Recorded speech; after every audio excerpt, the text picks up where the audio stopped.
Bonsoir et bienvenue au Rincla à Brest pour la deuxième demi-finale de ce championnat de France de National 1 de hockey sur glace en compagnie de Bruno Ménard. Bonsoir Bruno. Bonsoir Yvon, bonsoir à tous. Tout va bien. Voilà, alors pour les gens qui débarquent un petit peu dans une patinoire, vous êtes bien sur TBO. C'est pas Télé-Canada du tout. Non, non pas encore. C'est bien TBO. Et donc nous allons vous présenter ce match. Mais ce qu'on va essayer de faire avec Bruno, c'est si besoin est, eh bien vous expliquer un petit peu les tenants et les aboutissants du hockey, parce que c'est pas un sport compliqué. Non, on peut pas dire. Simple. Ouais. Mais il y a quand même quelques petites règles qu'il faut savoir. Et ben, on se fera un plaisir, Bruno, d'expliquer à nos téléspectateurs ces règles-là. Alors, bien sûr, si vous connaissez déjà les règles du jeu, vous allez dire, il radote un peu, mais enfin ça fait rien. Il faut quand même faire en sorte que ce sport devienne de plus en plus populaire. Alors c'est la deuxième, c'est le match retour, on pourrait dire. Brest l'a emporté pour la première édition. Tout à fait, donc c'est les demi-finales du championnat de France de Division 1. Brest a gagné le premier match mercredi soir à Reims au pénalty, donc après la mort subite qui n'a pas eu de but. Donc on est allé au pénalty, 6-5 pour Brest. Et donc aujourd'hui on joue le deuxième match retour. Si Brest gagne, va en finale. Et si Brest perd, on remettra ça demain soir. Voilà, alors si Brest, c'est deux manches et une belle, comme on dit. Dans l'autre demi-finale, ça a été plus net quand même. Ça a été plus clair. Lyon est allé s'imposer directement à Bordeaux sur le score de 6-1. Et donc aujourd'hui, ils reçoivent Bordeaux à Lyon, bien sûr.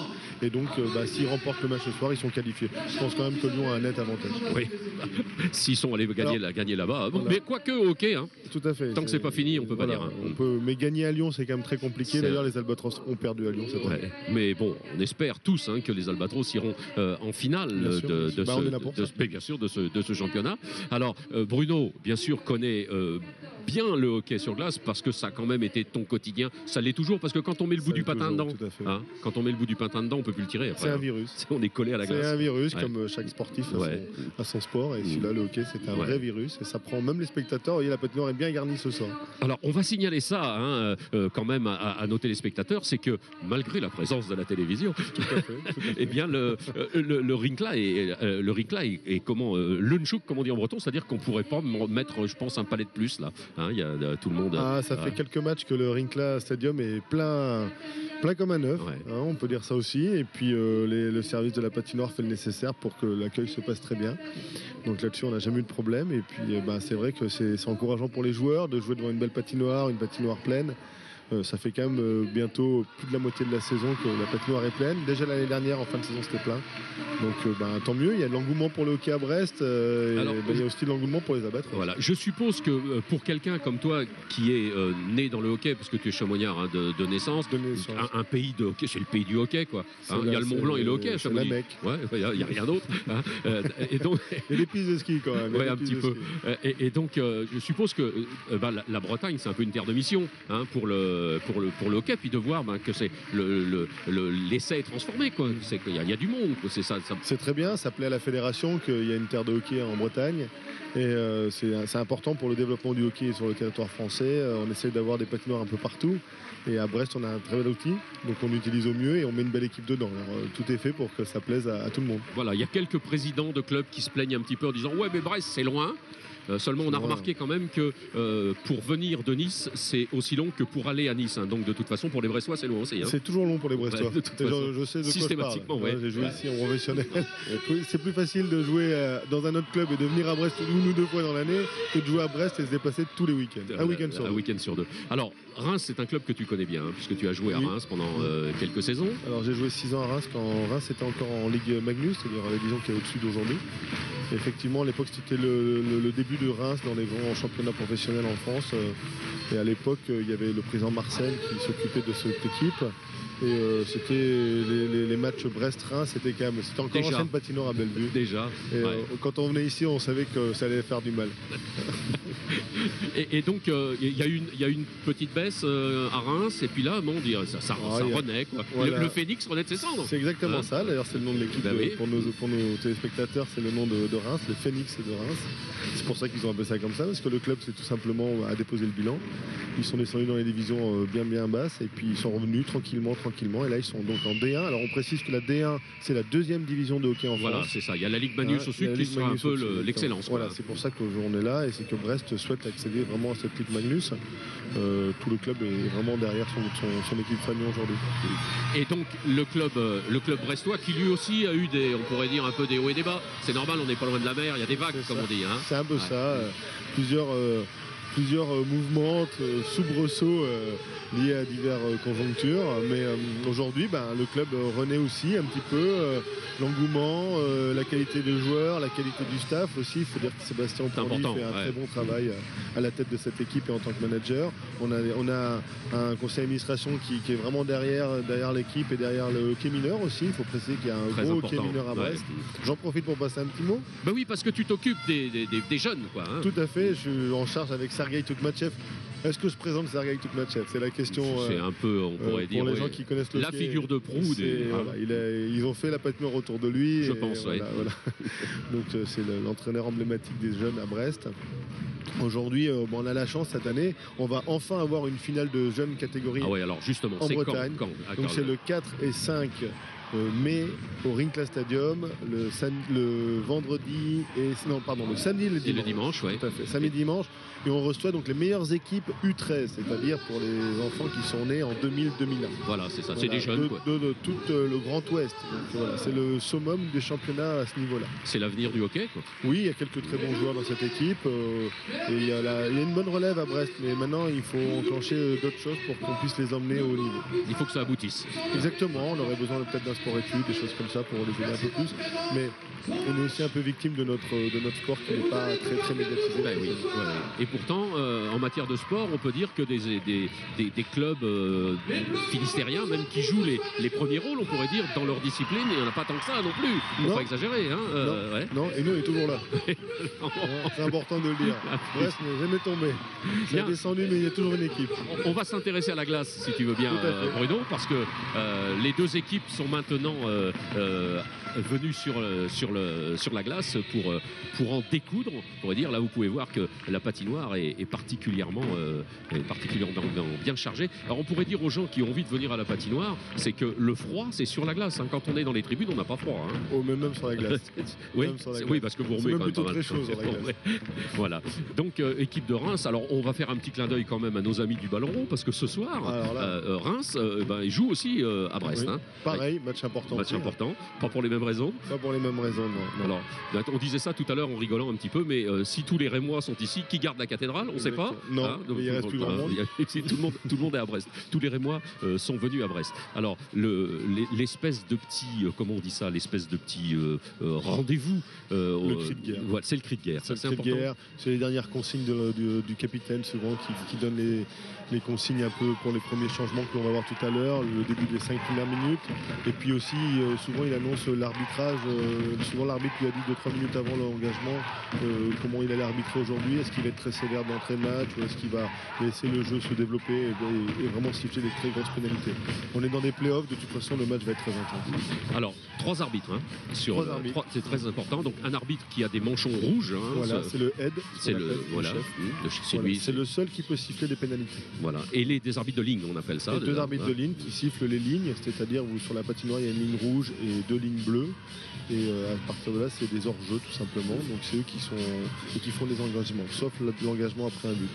Alors, dans le hockey majeur, notamment dans le hockey professionnel nord-américain, il y a 2 arbitres de champ, il y a 2 arbitres de ligne, plus les arbitres de cage derrière, ils sont beaucoup plus. Hein. Il y a 6 arbitres.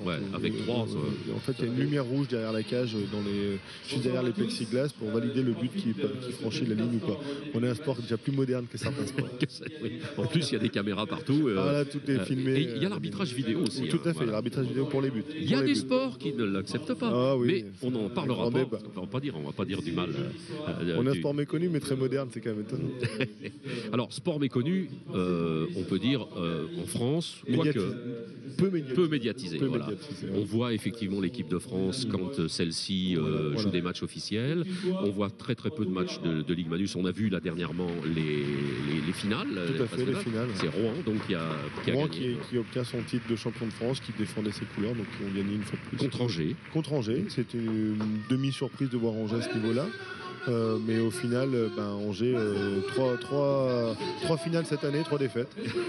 Pas de bol. Ça ira mieux l'année prochaine. Ça ira mieux l'année prochaine, mais j'ai peur que ce soit dans la fin d'un cycle. Ah oui. Parce qu'ils ont atteint le maximum dans leur patinoire. Ils ont une petite patinoire où on ne peut pas beaucoup de monde et l'équipe demande un gros budget. Ouais. Donc il va falloir qu'ils trouvent des solutions Angers l'année prochaine.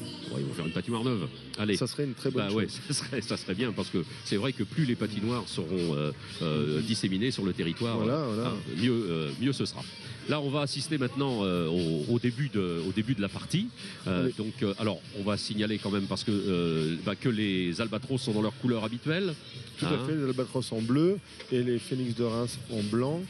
Du côté des Phoenix de Reims, on a quelques bons joueurs, d'anciens joueurs de Ligue Magnus, tel Viton Méa, c'est un joueur originaire de Villard-de-Lans. On a aussi Yann Diaferia qui est joué à Grenoble. C'est des joueurs qui viennent essayer de jouer un peu plus de glace. Aussi des montagnards, qui essayent surtout de venir jouer en plaine pour avoir un peu plus de temps de jeu et monter si le club monte, pour pouvoir se faire remarquer. Ils ont plus de globules rouges aussi. Oui, parce que c'est ça, ils sont en altitude. Hein. Donc on voit même que les arbitres de ligne, on dit qu'ils sont un peu les hommes à tout faire. Souvent, quand il y a des échauffements, des échauffourées entre les joueurs, c'est eux qui se mettent au milieu. Mais c'est eux aussi qui ont la raclette, là, qui sont en train d'essayer de nettoyer. Il doit y avoir un petit peu trop d'eau sur la glace, c'est pour ça, ça empêche le palais de bien glisser, tout simplement. Alors vous voyez que la glace, elle est belle parce que ça, c'est un détail technique, mais il faut le dire aussi, c'est que la glace, elle est surfacée avant chaque tiers-temps. Hein. Il y a 3 tiers-temps de 20 minutes de jeu effectif. Tout à fait. On fait la glace, alors on met de l'eau chaude de façon à ce qu'elle prenne rapidement sur la glace froide. Et puis ça nous permet d'avoir un palais qui glisse très bien et d'avoir surtout de moins de fautes de quart parce qu'il y a beaucoup de traces sur la glace du fait du mouvement des joueurs. Et du coup, ça peut générer des blessures. Alors les quarts, ce sont les côtés de la lame. La lame, donc il y a 2 côtés, quart droit, quart gauche, quart intérieur, quart extérieur. Comme sur les skis. Exactement, même principe. Voilà. Enfin, à ce niveau-là, les joueurs, ils ne se soucient pas de leur quart. Hein. Non, ça, je crois que pour eux, le patin, c'est vraiment une autre façon de marcher. Là, ils ne regardent que le palais. C'est vraiment une deuxième nature, comme on dit. C'est exactement ça. Voilà, donc dans quelques instants, le premier face-off, comme on dit en français, c'est-à-dire la première action de jeu. Le face-off, c'est le moment où l'arbitre jette le palais sur la glace afin de remettre en jeu. Et on voit que d'entrée de jeu, les Brestois vont jouer assez haut, comme on dit. Oui, il y aura une pression certainement d'entrée pour montrer notre territoire, tout simplement. Avec une première ligne de joueurs français, les 2 frères Avenel avec Arwan Pain. Et en défense, Alan Dana. Et une contre-attaque, Erwan Pain tout de suite. Tout de suite, on regarde. Alors, du danger aussi de relâcher le palais pour le gardien de but. À chaque fois, on dit qu'il vaut mieux le bloquer dans ces cas-là. Oui, on voit autour de la cage tout de suite. Le rôle des défenseurs, c'est protéger leur gardien. Et pour éviter les rebonds, parce qu'il y a beaucoup de buts qui sont marqués sur des rebonds. Quand le gardien relâche le palais. Voilà. Alors, les play-offs, je sais pas comment on dit ça en français, en vrai français. On n'est pas québécois ni l'un ni l'autre. Non. Donc, quoi que je me souviens, moi, d'un joueur. Séries finales. Voilà, des séries finales. Je me souviens d'un joueur brestois qui avait accordé une interview à un journaliste de radio et qui avait pris l'accent québécois alors qu'il n'était pas québécois. Voilà. Je ne citerai pas de nom. Parce que je suis un bon camarade. Voilà, récupération du palais par l'équipe de Brest. Attention, contre-attaque. Une pénalité sifflé par l'arbitre de champ qui va d'ores et déjà expédier. Oui, c'est histoire de calmer un peu tout le monde et il met les 2 joueurs en pénalité après un échauffouré. C'est de bonne guerre, on est en play-off. Oui, il faut calmer tout ça. Il faut montrer un peu, l'arbitre il doit calmer, les joueurs doivent montrer qu'ils ont envie de gagner. Voilà, c'est ça. Et puis l'arbitre il est là aussi pour montrer que c'est lui le patron. C'est tout à fait ça. Et donc, alors des play-offs qui sont des matchs quand même un peu spéciaux, parce que là on joue sa tête et la saison. Exactement, ce soir si Reims perd, Reims est en vacances. On les joue un peu au golf et la plage un peu tôt. Oui, mais la plage à Reims, il n'y a pas trop. Non, mais bon, il n'y a pas beaucoup de Rémois dans l'équipe non plus. Donc depuis au Rémois, il y a quand même une belle formation à Reims avec un entraîneur russe qui a été champion olympique, Vladimir Kovin. C'est le Vladimir Kovin de l'équipe russe qui a été champion olympique. Tout à fait, voilà, en 84 à Sarajevo. Et aujourd'hui, on a une belle équipe de Reims. Il y a quelques joueurs issus de la formation rémoise. Et bon, ils n'ont pas encore eu l'occasion d'avoir du niveau de jeu en Magnus. Donc c'est un cap. Là, on a eu une belle action. Pénalité annoncée. une belle action. Alors, on voit la gestuelle des arbitres est très importante. Alors, oui, tout à fait. Alors, il y a à peu près une quarantaine de signes d'arbitrage. Alors là, c'est plus compliqué par contre pour les néophytes. Ouais, on les expliquera au fur et à mesure. Exactement. Donc là, il a fait, c'est ce qu'on appelle un. On va l'entendre. Donc il a montré son faire trébucher. Voilà, exactement. Alors là, attention, situation très dangereuse. 4 contre 3. 4 contre 3 pour Reims pendant plus d'1 minute 30 et souvent ça génère des lancers sur la cage. Alors à noter dans la cage qu'on a le gardien Léo Bertaigne qui est un gardien qui est arrivé il n'y a pas très longtemps, qui était le deuxième gardien d'Amiens et qui est là tout simplement parce que le gardien de Brest, Landry Macresse, s'est blessé à la main et on a le droit à un joker médical. Donc Amiens étant éliminé de la Ligue Magnus, on a pu avoir ce jeune gardien qui est un excellent gardien. Qui est le deuxième gardien, puisqu'il y a toujours... très beau geste défensif d'Alexandre Lefebvre. Ce qui va permettre à l'équipe brestoise de gagner du temps. Une minute. Ouais. Vous voyez, tout de suite, le jeu se déroule plus dans la zone défensive de Brest. C'est l'avantage numérique. Alors les joueurs qui ont commis des fautes suffisamment importantes, sont... Un très bel arrêt du gardien, vous voyez, il vient de démontrer à l'instant sa maîtrise et toutes les bonnes choses qu'on pense de lui et surtout du côté d'Amiens. Il a montré aussi qu'il était le patron dans son slot. Le slot, c'est la petite zone qui est devant C'est clairement lui qui dit non à l'attaquant. Et un lancer bloqué, pas de rebond. Vous voyez, ça c'est des petits gestes techniques. Les professionnels aiment bien, surtout quand on est défenseur, on aime bien que le gardien bloque les lancers. Voilà, et puis là, il donne pas de rebond. Et là, il montre aux joueurs aux adversaires qu'il est sûr et qu'il est très calme et qu'il va falloir compter avec lui. Comme on dit, il ferme la porte. Et c'est ça. Et puis il y a personne n'est pas prêt de l'ouvrir. Alors on revient sur la prison. La prison, ça veut dire que le joueur est exclu pendant 2 minutes. Alors il y a 3 types de pénalités, 2 minutes, 5 minutes et 10 minutes. 2 minutes et 5 minutes, c'est des pénalités, ce qu'on appelle des pénalités mineures, et 5, 20, 10, tout ça c'est des pénalités qui sont majeures, mais celles qui endommagent le plus l'équipe, c'est les 2 et 5 minutes. Alors là, on vient d'avoir un hors-jeu. Alors explique-nous la règle du hors-jeu, qui est, on pourrait dire, une des règles principales du hockey. Alors il y a 2 lignes bleues, chaque ligne bleue détermine une zone, donc une zone défensive ou offensive en fonction de l'équipe, et le palais doit toujours pénétrer cette zone en premier. Il est interdit, par exemple, si Brest attaque, qu'un joueur de Brest soit dans la zone offensive et défensive de Reims. C'est le palais qui rentre en premier. C'est le palais qui doit franchir la ligne bleue, toujours en premier, toujours. Sinon le joueur est de fait hors jeu. Voilà. Et après, les lignes ne sont pas bleues. Non, c'est vrai, elles sont, je sais pas quelle couleur, une couleur assez indéfinie. Ouais. Non, on est en fin de saison, il y a eu beaucoup de trafic sur la patinoire. Donc là, on va se retrouver sur la glace avec 5 joueurs contre 4, puisque la première pénalité des voilà, 5-4, mais tout de suite on va revenir vite à 5 contre 5. Nicolas Parr va retrouver son coéquipier de ligne, David Croteau. Reims n'a pas profité de cette première pénalité, ça aurait pu être dommageable pour nous. C'est un avantage psychologique quand même déjà de fermer sur le... Surtout je crois que le gardien a montré qu'il était présent et est en confiance. Parce que faire des arrêts comme il vient de faire sur la première supériorité numérique, ça va lui donner de la confiance. Alors on parle de ligne, ligne c'est-à-dire c'est une association de joueurs qui est bien définie à l'avance. Voilà, donc à ce niveau-là il y a 3 lignes de 5 joueurs. Dès qu'on monte un peu dans les niveaux on a presque 4 lignes. 4 lignes de 5 joueurs, donc 3 attaquants, 2 défenseurs. Et les temps de jeu sont en moyenne entre 30 et 45 secondes. Voilà, oui, parce que, alors ça c'est important de le signaler aussi, le jeu est tellement intense, c'est que les joueurs peuvent changer. L'essentiel c'est qu'il y ait 5 joueurs sur la glace. Exactement. Donc les joueurs changent quand ils veulent, sur la demande du coach bien sûr, quand ils sont... Donc c'est les joueurs qui sentent d'eux-mêmes qu'il faut sortir parce qu'il y a saturation lactique comme on l'appelle. Donc il y a des difficultés à respirer et à accélérer au bout de 45 secondes pour les 50 pour les défenseurs. Ça va un peu plus longtemps peut-être. On va jusqu'à 1 minute. Voilà, quand on commence à patiner dans la moquette, comme on dit, c'est que là, il faut faire quelque chose. Il faut faire quelque chose puis ça devient dangereux parce que du coup les autres en face qui ont changé sont plus rapides. Voilà, alors après ces considérations un peu de règlement, peut-être la chose par laquelle on aurait pu commencer, c'est que dès que l'arbitre siffle, le chronomètre s'arrête. Tout à fait. Donc 20 minutes. Voilà, vous allez avoir 60 minutes de jeu effectif, plus d'éventuelles prolongations et tir au but s'il y a lieu. Tout à fait. Ce qui s'est passé au match aller. 3 fois 20 minutes et à chaque coup de sifflet, on arrête le chronomètre. Voilà. Alors ici, on a un DJ, comme on dit, qui met de la musique. Dans les grandes patinoires en Amérique du Nord, il y a un organiste qui est là et qui joue la danse des canards, éventuellement, et qui s'arrête dès que le palais retouche la glace. C'est pour le folklore canadien. Ah, ça, c'est c'est quand même un sport où il y a beaucoup de tradition. Hein, oui.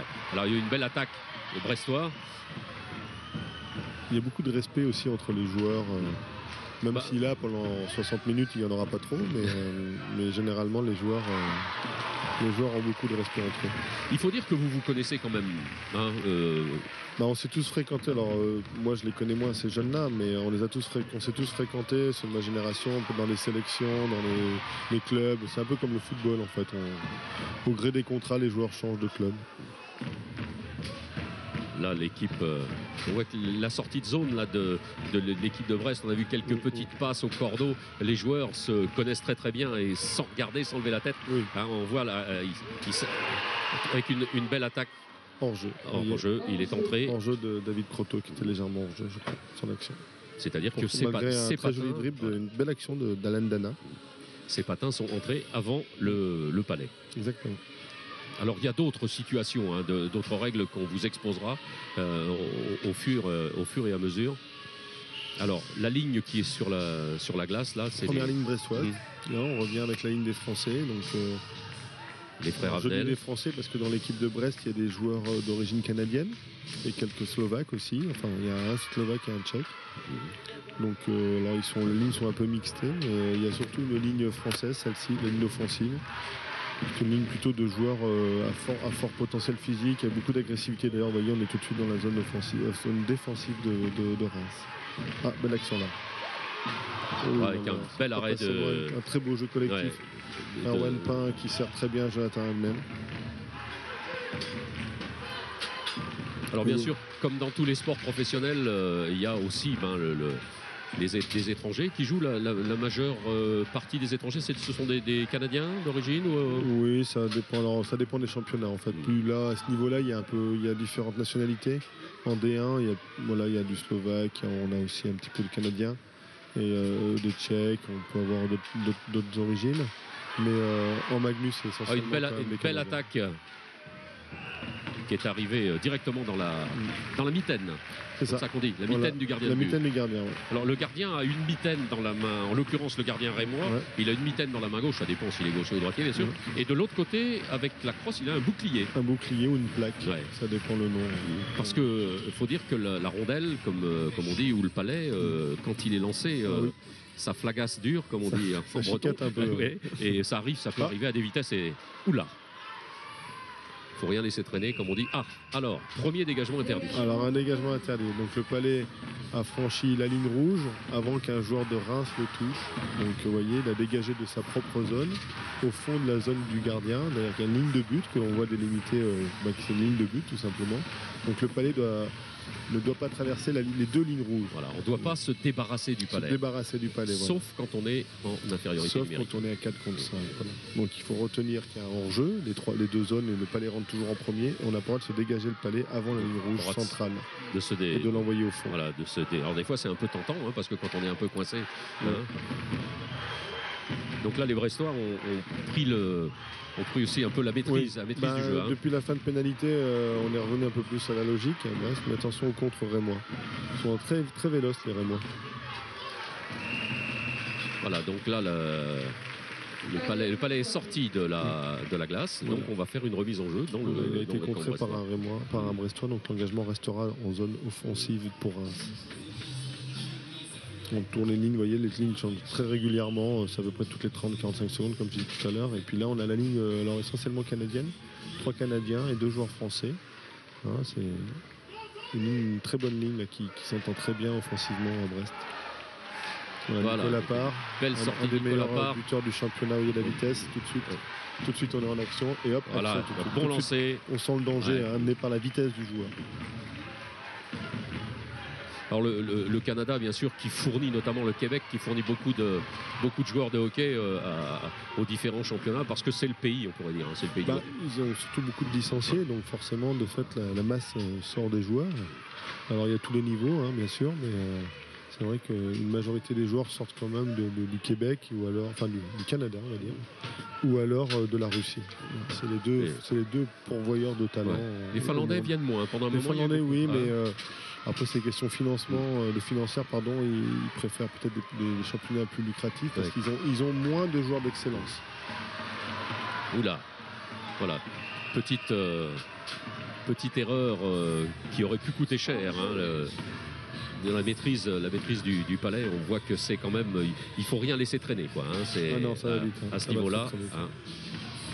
La moindre petite erreur peut être payée cash, et puis là, ça risque de jouer à 1 ou 2 buts ce soir, donc il ne faut pas. Petite erreur défensive, une perte de Palais, et tout de suite on se revoit demain soir.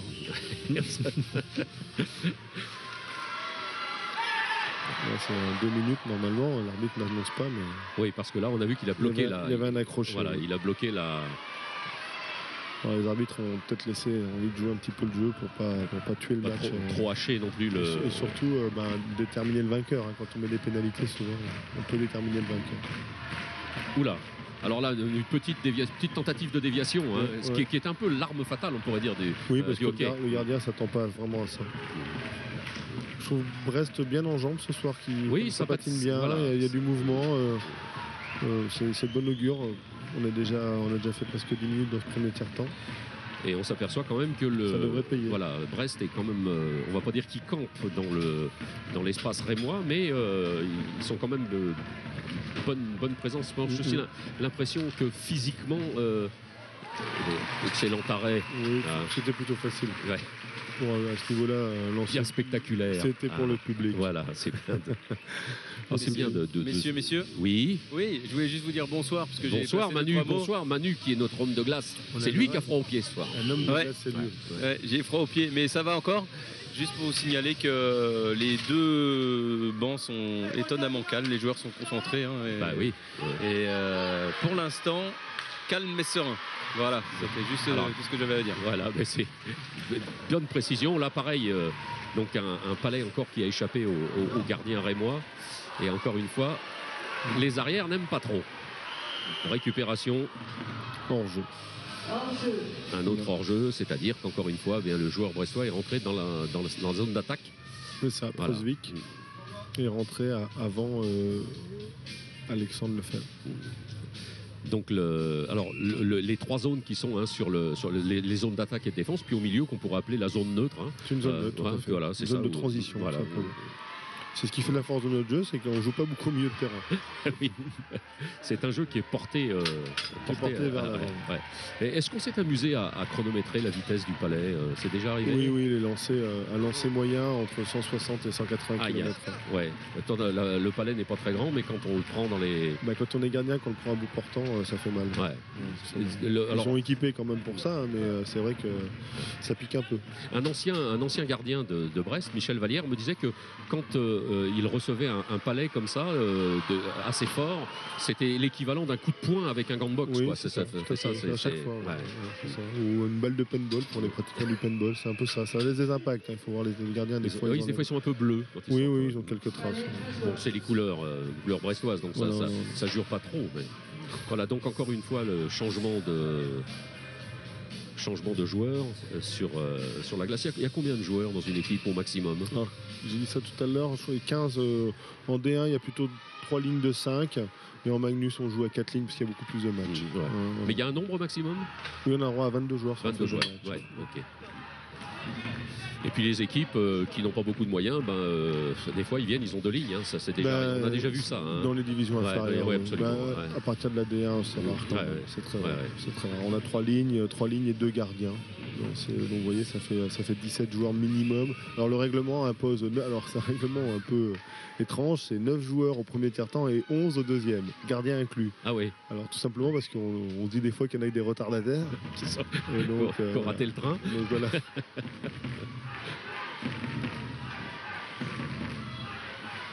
Voilà, donc on vous laisse aussi un petit peu d'ambiance de la patinoire de. Oui, on a un très bon public. Ah ouais, avec un public, bien public de connaisseurs quand même. Hein. Ah bah il y a du hockey depuis longtemps. Donc il y a quelques personnes dans les tribunes effectivement qui connaissent le hockey, mais je trouve que ça s'est bien rajeuni. Et quelques demoiselles aussi qu'on voyait pas trop dans les tribunes. Ça c'est l'effet impulse des joueurs. Voilà, donc l'équipe de Reims qui, pour l'instant, fait quelques incursions dans le camp brestois, qui n'a pas réussi tout à l'heure. Non, ils n'ont pas une très grosse force de frappe offensivement, Reims. D'ailleurs, les meilleurs joueurs rémois cette année sont... Je crois que le premier joueur doit être 18e du classement des buteurs, alors que Brest a au moins 4 ou 5 joueurs dans les 20 premiers. Quoi. Alors, le hockey, c'est un sport où on aime bien les statistiques. Hein. Oui. Ça fait partie du. Très friand de ce genre de statistiques, le nombre de lancers. Là, par contre, très beau geste défensif de David Poulain et Aurélien Grévran, qui est vraiment un très bon joueur. Alors, c'est un joueur un peu. Voilà. C'est pas le joueur qui fait lever le public, mais par contre, c'est le joueur qui fait gagner l'équipe. Ah, il y a un petit échauffouré. Alors, dès qu'on a notre ligne de Canadiens, on sait que c'est la ligne qui marque, et donc tout de suite les équipes adverses sont un peu plus agressives. Panique un petit peu. Ouais, il y a un peu d'agressivité aussi. Donc mais bon, ils se laissent un peu avoir, vous voyez, dans le panneau, là, ceux qui sont pénalisés, des petits détails. Donc, Neuilly a fait ça en quart de finale, ils ont essayé de les déstabiliser, ça n'a pas joué pour Neuilly, mais il ne faudrait pas que ce soir ça se refasse. Alors, donc, on va avoir un joueur de chaque équipe en prison. J'ai l'impression, oui. Une pénalité de chaque côté, un pour David Croteau et un pour le joueur de Reims, Yann Diaferia, je crois. Et donc, les équipes vont jouer à 4 contre 4 4 contre 4, normalement, oui. Le 16, alors le 16 de Reims. Comment s'appelle-t-il le 16 de Reims, c'est Tristan Lehou, un produit brestois. Ah oui, c'est un Brestois oui, avec un nom comme ça, effectivement, pour être de chez nous. Il y a quelques Bretons, on pourrait dire, qui jouent ou qui ont joué dans le. Alors il y en a qui est très connu, qui a été élu meilleur joueur cette année du championnat de France, c'est Ronan Kemener, c'est le gardien d'Angers. Ah oui, Kemener, oui, effectivement, c'est un nom. Oui, alors je crois qu'il est de Rennes exactement, mais je m'engage pas là-dessus. On va le garder. Une génération plus jeune. On va le garder quand même. Ouais. Mais il a fait son hockey mineur à Angers assez rapidement, je crois. Et à Rouen, je crois aussi. Encore 2 minutes. 2 minutes contre. Qu'est-ce qui s'est passé? Encore une pénalité. Oui, pour un accroché.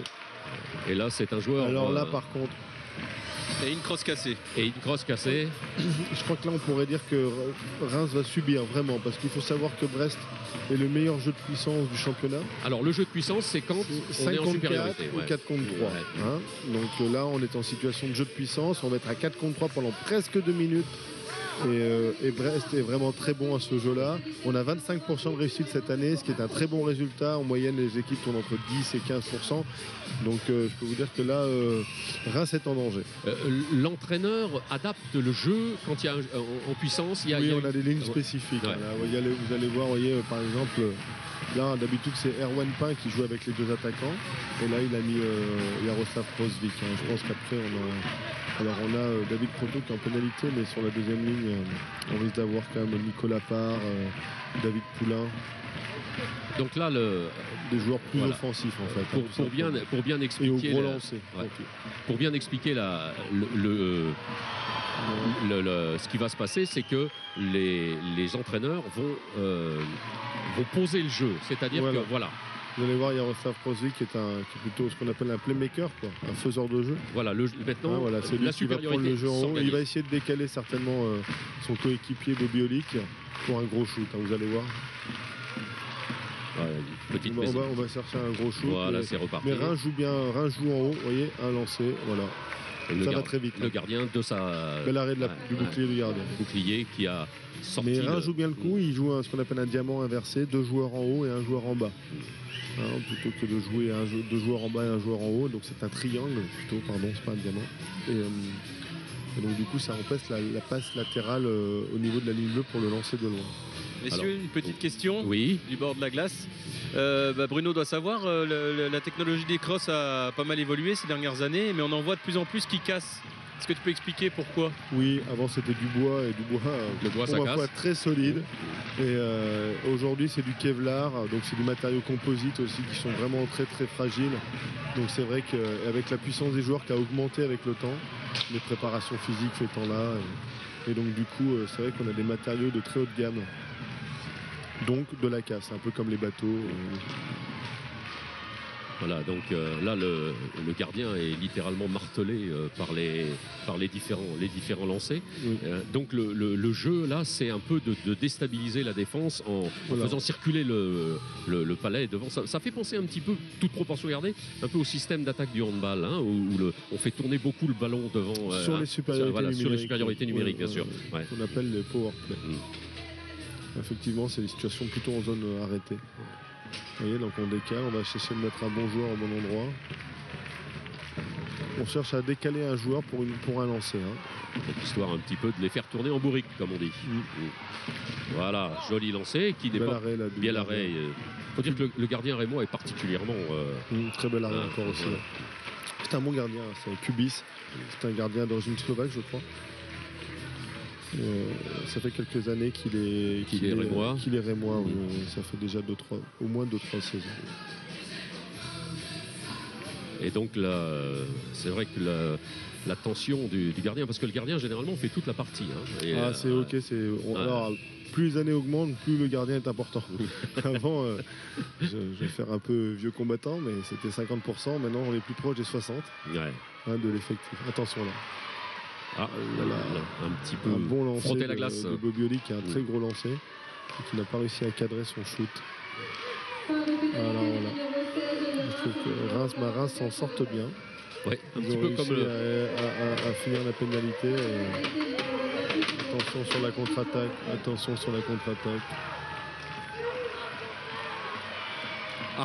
Je crois que Brest réclamait un surnom, c'est-à-dire qu'il y avait trop de joueurs de Reims sur la glace. Ils étaient 6 sur la glace là. Ouais. Tout à fait, c'est ça. 6 joueurs sur la glace. Mais l'arbitre n'a ça mérite 2 minutes. Oui, et là 2 minutes, oui, effectivement. 2 minutes de pénalité.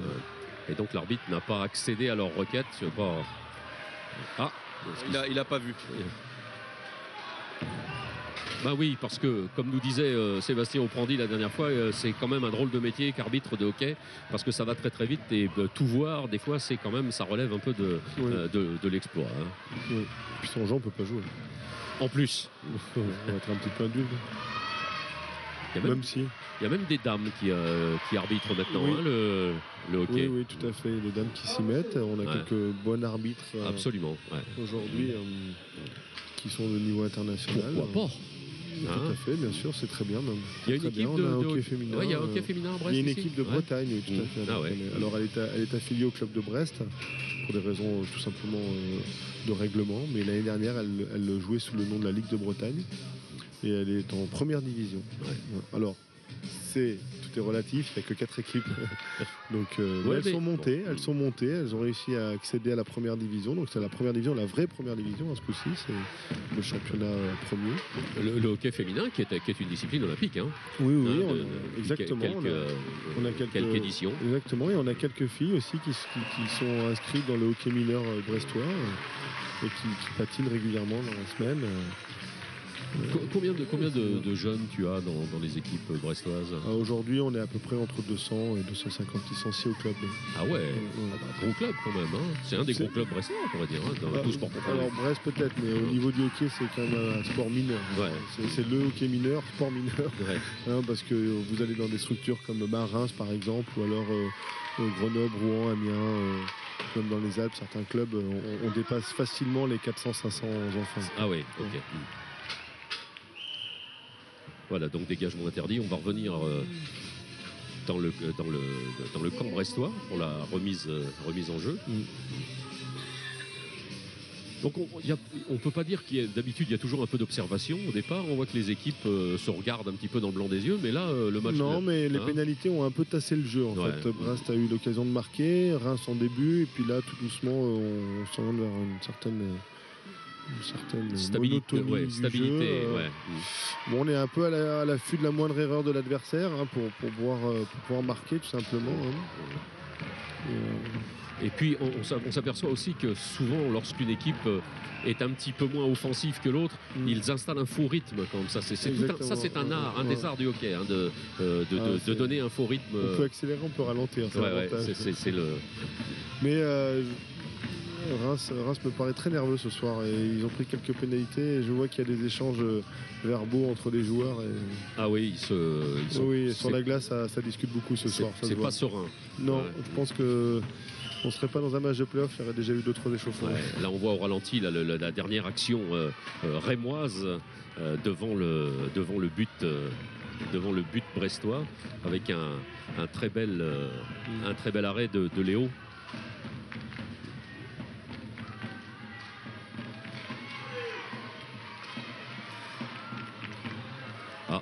L'impression que c'est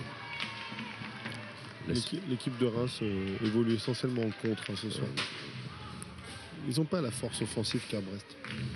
Alors c'est dû à quoi? C'est la morphologie des joueurs? C'est le système de... C'est la qualité technique. C'est sur la qualité technique des joueurs, le talent pur. Le jeu offensif c'est du talent, le jeu défensif c'est du travail. Donc, oui effectivement, c'est la bonne part des choses. Donc il faut un peu des deux quand même. Il faut un peu dans une équipe. C'est vrai que cette année c'est pour ça qu'on a une belle équipe à Brest parce qu'on a vraiment une très belle homogénéité dans ce sens-là. On a des joueurs de talent, on a des joueurs qui travaillent, on a des joueurs qui sont des joueurs d'équipe. Physiquement on est très correct. C'est un terme qui revient souvent, le travail. On travaille. Les joueurs, quand on patine 45 secondes à fond, souvent on débranche un peu le cerveau. Et on est un peu à fond. On joue beaucoup à l'instinct. Brest qui ressort. C'est un jeu d'instinct, c'est un jeu qui demande de la vitesse, des réflexes. Il faut dire que la plupart aussi des joueurs sont des joueurs qui font du hockey depuis tout petit. 5 ans. Tu as commencé à quel âge? 5 ans, moyen de départ. Sur le parking devant la gare, c'est ça? J'ai cru entendre ça tout à l'heure. Alors, je sais pas si les téléspectateurs sont mis au courant de cette blague privée. Non, mais ce qui veut bien dire, c'est que quand on joue au hockey, c'est un petit peu comme quand on joue au football. On joue au football un peu partout. Eh bien, le hockey, c'est pareil. C'est exactement. On peut jouer avec une crosse, une balle, un peu partout. Mais c'est vrai qu'il y a quand même l'apprentissage du patinage nécessite de la glace. Oui, il faut ça. Et donc, c'est vrai que dans les Alpes, c'est beaucoup plus facile. Et là, on réapprend à marcher, comme on dit. Ah oui, là. Mais on commence très tôt. En moyenne, les joueurs qui sont sur la glace ont démarré le hockey entre 4 et 6 ans, on va dire. Et vous voyez, pour la moyenne d'âge, ça doit être de 22-23 ans. Donc ils ont tous au moins entre 15 et 20 ans de patin dans les jambes. Une belle sortie de zone en 2 passes, là. C'est quelque chose d'assez... c'est un sport collectif. La passe reste l'arme maîtresse. Voilà, pénalité. Oui, alors elle est un peu généreuse, mais attention. Alors, la pénalité différée, on a vu que, je ne sais pas si vous l'avez vu à l'écran, le gardien de Brest est sorti. Oui, alors à ce moment-là, quand l'arbitre lève le bras et annonce une pénalité, l'équipe qui bénéficie de cette pénalité a la possibilité de sortir son gardien parce que tant que l'équipe adverse ne touche pas le palais, l'arbitre ne siffle pas. Il ne peut rien leur arriver. Voilà, exactement. Il ne sifflera qu'à partir du moment où l'équipe pénalisée touche le palais. Donc ça va très vite. Voilà, alors ça, on peut dire que cette règle de la pénalité différée, c'est vraiment la seule règle un peu compliquée du hockey. Oui, c'est vraiment très. Pour les gens qui viennent au hockey la première fois, il faut vraiment. Qu'est-ce que c'est? Le gardien s'en va. Il a envie de faire pipi, pas du tout. Pour l'expliquer. Généralement, on entend le gardien est sorti, attention. Donc là, on a vu. Vous voyez, donc là, on est obligé de ressortir de la zone, sinon il y aurait hors-jeu. Donc tous les joueurs de Brest ressortent. Voilà, donc là, ils peuvent dégager. Reims a le droit de dégager le palais à ce moment-là. Et donc juste avant d'ailleurs la faute qu'ont commis commise par les Rémois, eh bien c'était une faute due justement à ce sortie de zone assez rapide en 2 passes. La vitesse. Voilà, la vitesse. La vitesse a créé la faute. Voilà ce que tu disais tout à l'heure. Le seul moyen, il faut sacrifier quoi. Voilà. Là, Brest va être pénalité stupidement. Jonathan Avenel un peu perdu ses nerfs. Petite faute d'énervement, mais un petit peu provoquée aussi. Faut pas tomber dans le panneau. Oui, les Rémois parlent beaucoup. Ça tchatche ici, ça tchatche. Oui, ça se voit d'en haut, ça parle beaucoup sur le banc et sur les joueurs entre eux. Ça chambre beaucoup. Ouais. Alors, on pourrait se demander pourquoi il y a une crosse sur la glace qui peut empêcher les gens de patiner. Pourquoi est-ce que le joueur ne la ramasse pas pour aller la rendre à son copain? Parce qu'il n'a pas le droit d'avoir de cross, c'est ça le truc. On est des brutes, voilà, on est des gentlemen, mais bon. Alors, généralement, on donne notre cross au gardien quand il perd sa cross. Voilà, c'est un peu le seul moment où il y a un échange. Voilà, il y a un échange. Donc les deux équipes sont maintenant à 4 contre 4. Alors il y a plus d'espace, bien sûr, avec 4 joueurs. Là, on est dans 4 contre 4, c'est la prolongation. S'il y a prolongation ce soir, on se sauvera à 4 contre 4. 4 contre 4, et donc, ce qui fait que... Pendant 10 minutes. Et là, dès qu'une équipe... On n'en est pas là encore. Dès qu'une équipe marque, après le match est fini, parce que le match nul n'existe plus au hockey. Non, morceau but au pénalty. Allez, voilà. Accélération. Voilà, une bonne... il n'a pas enclenché le turbo comme il a l'habitude de faire, Nicolas Parr. Il a préféré attendre le soutien de Aurélien Grévran.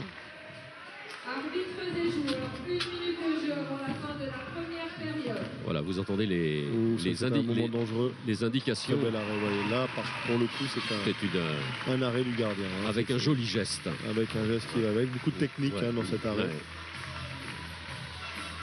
Voilà, un bon lancer du défenseur de Reims.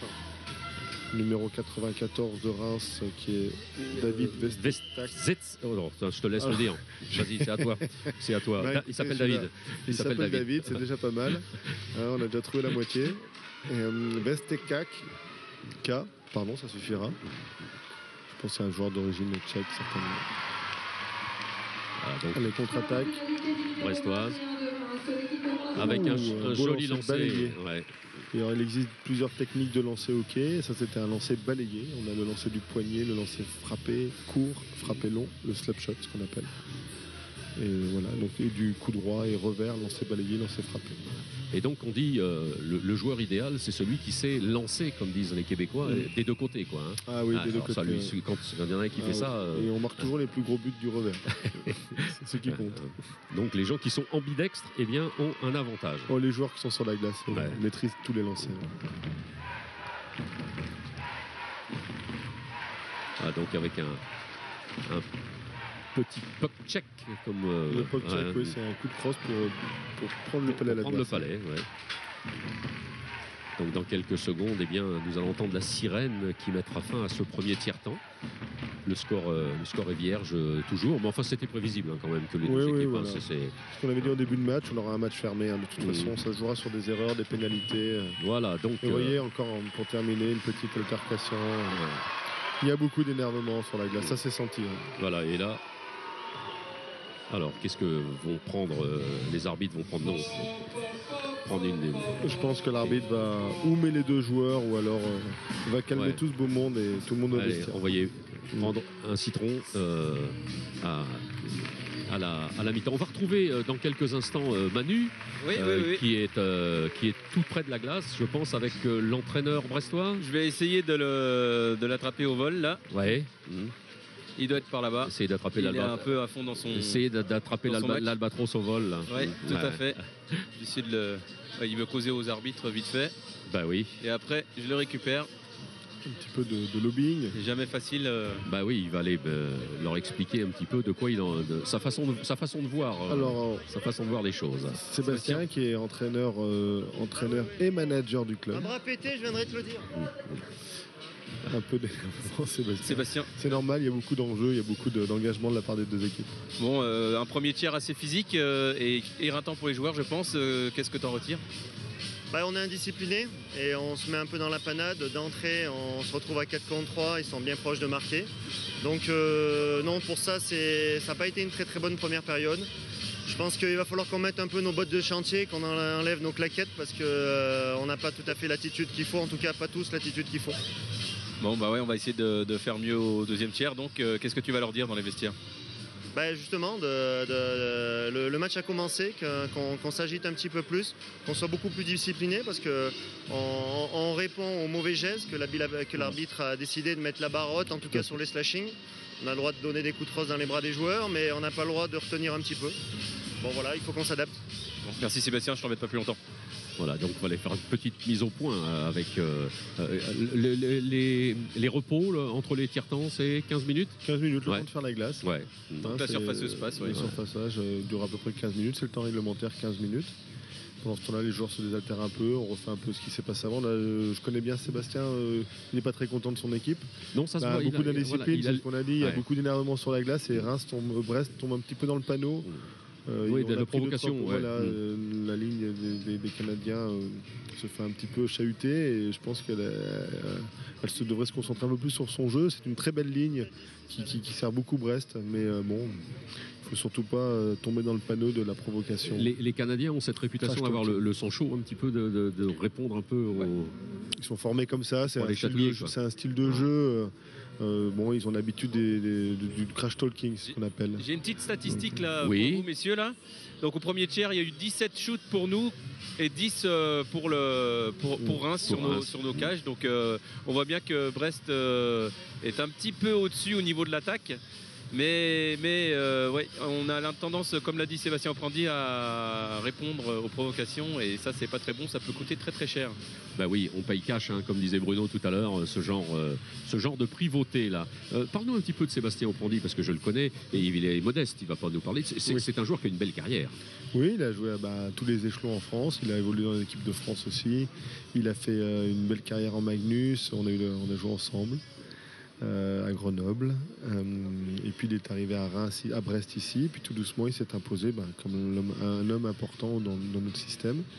Aujourd'hui il cumule les deux fonctions après avoir été simplement manager du club à l'époque où on avait encore des entraîneurs qui dirigeaient l'équipe première, et puis le fait que le budget, on a dû faire prendre des décisions, il a décidé de faire les deux et il faut reconnaître qu'il fait très bien, il sait monter une belle équipe, l'équipe l'écoute, il connaît parfaitement le hockey déjà, c'est un avantage quand même.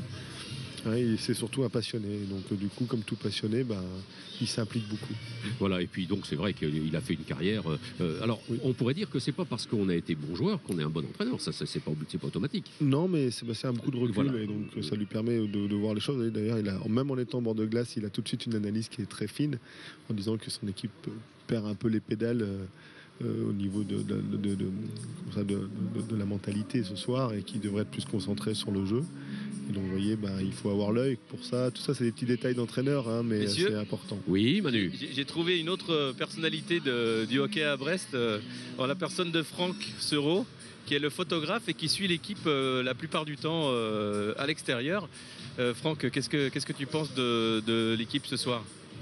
On sent que c'est les phases finales. De toute manière, la pression est forte des deux côtés et je pense que le fait de jouer les playoffs fait en sorte que l'enjeu tue un peu le jeu et tout va se jouer un peu sur le cœur et la combativité. Bien. Et il y a une petite chose qu'on a remarqué qui n'est pas anodine à mon avis, mais qui montre un petit peu la différence entre Brest et Reims, c'est qu'en observant les deux bancs, moi j'ai pu voir que du côté de Reims, tous les joueurs sont debout énervés, et du côté de Brest, ils restent assis à leur place en observant le match, mais tout en restant assis et très très serein. C'est pour moi la sérénité brestoise. Voilà, un banc assis, on m'a toujours dit que c'était significatif d'une très bonne discipline. Voilà. C'est ça, c'est Sébastien. Ouais. Là, c'est clairement du management de Dom. Et là, c'est Sébastien qui a cette sérénité en lui et qui, donc, du coup, l'insuffle à son équipe. Ouais. Et donc, ça, c'est important, effectivement, cette sérénité-là. Mais bon, il a quand même eu ce petit commentaire. Ça me faisait penser à une expression que nos amis d'outre-Atlantique emploient régulièrement. Il va falloir enlever ses raquettes, comme on dit, quoi. Hein. Enlève tes raquettes. Enlève les raquettes. Donc mettre le bleu de chauffe. Voilà, il faut mettre... Ça, c'est brestois comme expression, par contre. Ça fait quand même un certain temps que tu es à Brest, maintenant. Ça va faire plus de 10 ans. Il faut mettre le bleu de chauffe parce que c'est comme ça qu'on va pouvoir avancer. Alors, je regarde mon camarade Arnaud, le réalisateur. Est-ce qu'on a le temps de regarder notre petit sujet sur un autre hockey qui fait Flores en Bretagne, c'est le rink hockey.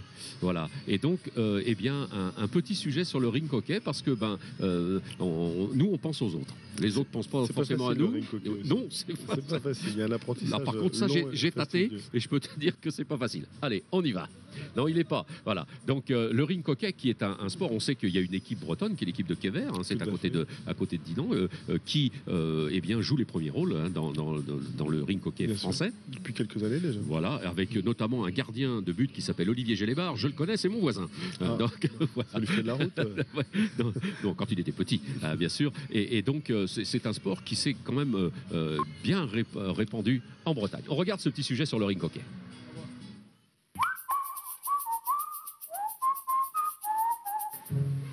Aujourd'hui, on est à Ergué-Guébéric et je vais tester pour vous le ring hockey. Allez, c'est parti. Oula. Ouf. Oula, attends-moi. Parce qu'en fait, le truc, c'est que je suis pas très à l'aise sur des patins à roulettes.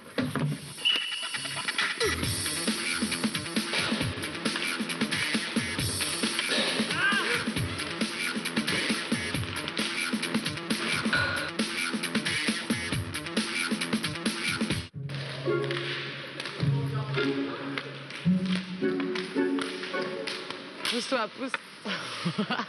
En fait, le ring hockey, c'est un sport qui vient du Royaume-Uni. Au lieu de mettre des lames sur les patins, eh ben, ils ont mis des roues. Et comme c'était beaucoup plus pratique d'avoir une petite crosse et une balle pour rouler sur le sol dur, et ben voilà, le ring hockey est comme ça en fait. Cette petite balle, elle est faite de quoi? Est-ce qu'elle est assez légère? Alors en fait, on a du liège, mais en grosse majorité, c'est une balle en plastique dur en fait. Quand on le prend dans la cuisse, on le sait.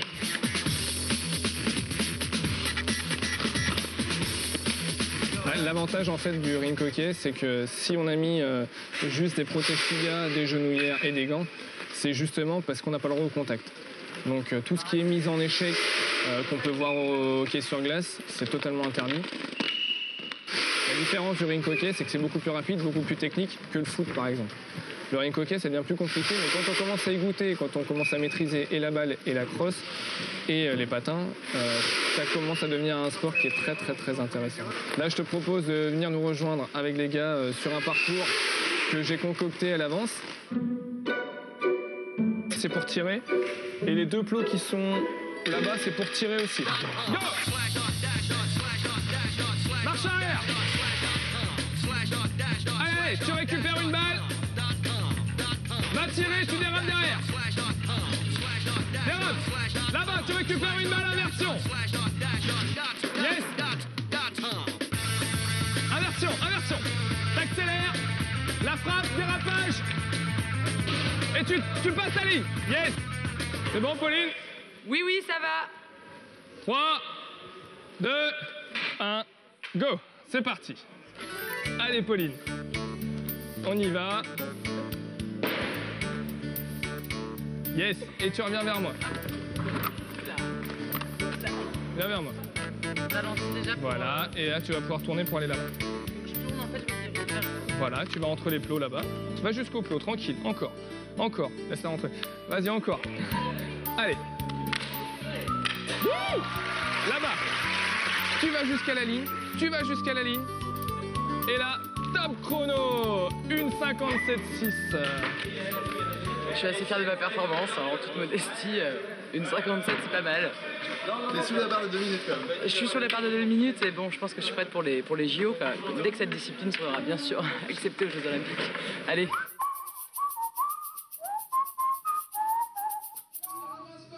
Une petite plaisanterie de nos amis avec Pauline, notre camarade qui se lance dans la prochaine fois qu'elle vient ici à la patinoire, on va lui faire la même chose, mais sur la glace. Alors, on a aussi parmi dans nos soutes et dans nos fontes, eh bien, un petit sujet qui a été enregistré et qui a été monté dernièrement. Eh bien, c'est un petit sujet sur c'est sur le quart de finale, je pense. C'était contre qui le quart de finale? Neuilly. Contre Neuilly. Est-ce qu'on pourrait avoir notre petit sujet sur le quart de finale?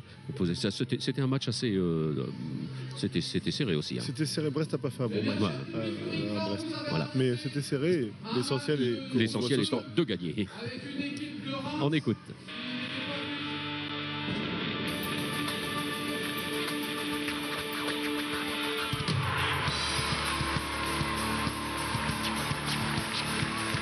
Je suis extrêmement fier de la performance qu'on a fait à Neuilly Ce soir, on a retrouvé les ressources et je pense qu'on aurait pu mieux jouer. Ce qui est important, c'est de gagner les matchs en play-off. La manière importe peu. Ce qu'on retient, c'est que les victoires.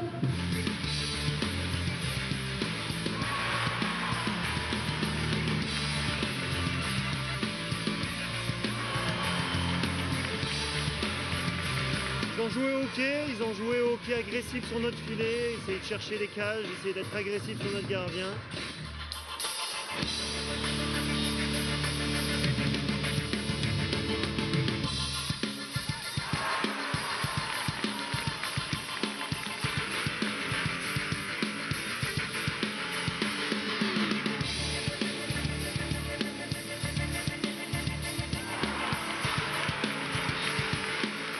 J'ai vu l'ouverture, puis j'ai tiré, puis ça passait sous le bras du gardien.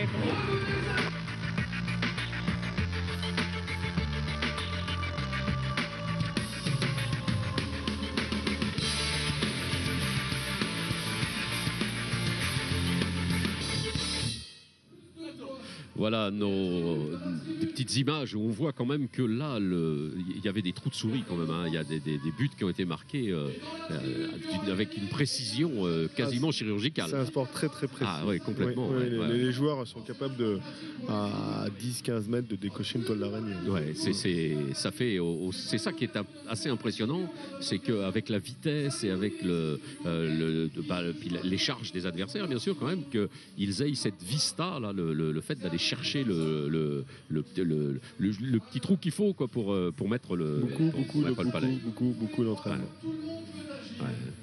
Qu'est-ce qu'a fait notre mascotte là? Alors Dinger. C'est Dinger, c'est son nom. Dinger, tout à fait, la mascotte emblématique maintenant des Albatros, qui les avait été offerts lors du show sport.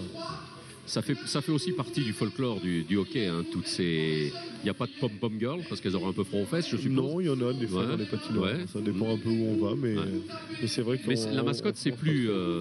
La mascotte, ça fait partie de. C'est notre côté sport américain. Ouais. Oui, parce que alors on peut en dire un nord-américain, on peut dire un petit peu de cette LNH comme on dit au Québec, mais NHL comme on dit partout ailleurs. C'est la Ligue nationale de hockey où les Canadiens et les franchises canadiennes et les franchises américaines jouent dans le même championnat, quoi. Exactement, c'est des franchises et puis c'est des clubs. Il y a une trentaine de clubs.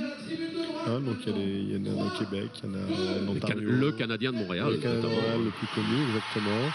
Et puis les États-Unis avec Boston, les grandes métropoles américaines. Les deux clubs new-yorkais, les Rangers et puis l'autre j'ai oublié.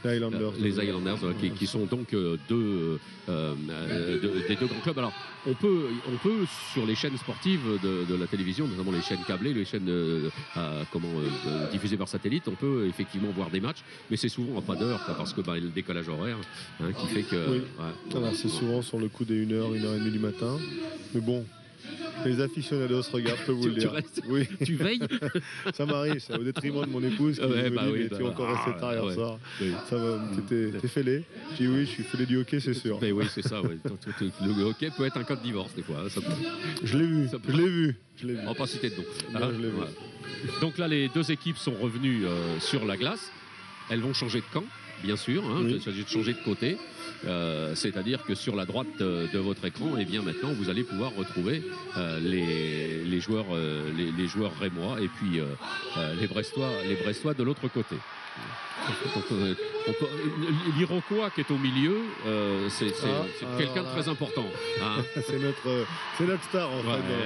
Il y a les Albatros et il y a Yannick Aldrin. Ah bah voilà, qui fait le show à chaque fois. Mais c'est important quand même. C'est vrai qu'il nous a mis l'ambiance. Ça fait déjà 2-3 ans qu'il fait ça. Puis je pense qu'il y a une bonne partie du public qui accroche bien et il nous attire du monde en fait. Et puis il met l'ambiance. C'est vrai que c'est devenu un showman. Je pense qu'il a une reconversion toute trouvée. Des équipes assez. Il y a des fois dans le hockey des choses qui sont assez insoupçonnables comme ça. Il s'est révélé. Juste avant que le match démarre, Bruno, parle-nous un petit peu des protections parce que là les joueurs ils ont des armoires à glace. Oui, alors surtout de face en fait. Il faut savoir que le joueur. Messieurs. Oui. Bruno, tu peux peut-être parler de la coquille. Oui, alors il y en a qui en mettent pas, mais généralement tout le monde les met. Voilà. J'en connais qui en mettent pas. Exactement. Et oui, donc exactement, il y a la coquille qui permet de protéger les parties importantes du corps humain. Ouais. Et surtout puis, pour les messieurs. Surtout pour les messieurs. Et puis les épaules. Cerveau donc, hein, c'est ça. Le cerveau. Là où sont les neurones. Et puis après, il y a le casque. Le partie apparente, c'est éventuellement les gants, le casque.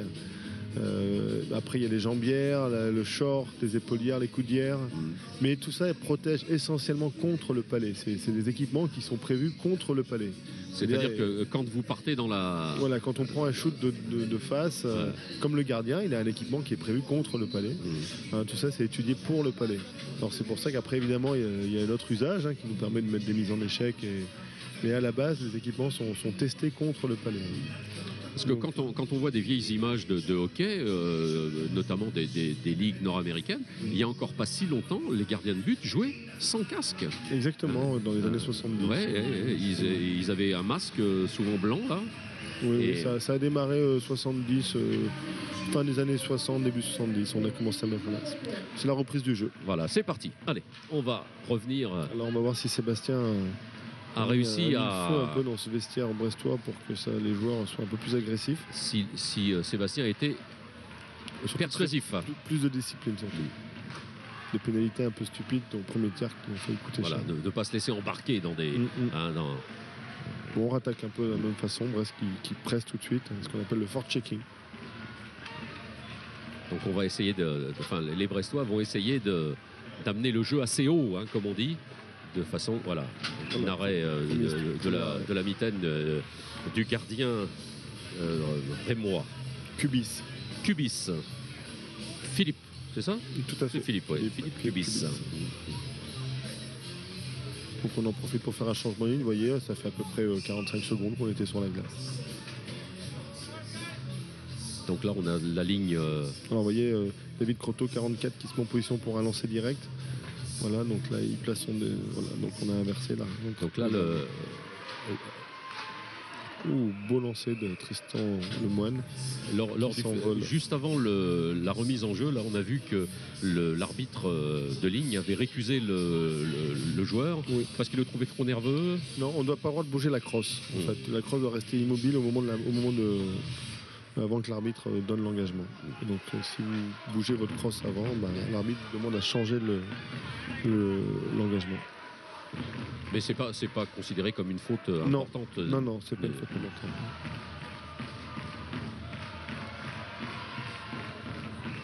Voilà, un petit lancer qui paraît assez anodin, mais qui peut des fois sur le rebond, des fois, parce qu'il y a de la neige qui se forme sur le. Vous voyez, ça discute. Vous voyez, il y a beaucoup de discussions, beaucoup de petites. Voilà, on cherche notre ligne canadienne une fois de plus. On cherche nos deux joueurs maîtresses. Ça fait partie du jeu, ça aussi, d'aller chercher un peu la tchatch, quoi. Exactement, c'est le crash talking, tout à fait, c'est ça. On parle pour déstabiliser.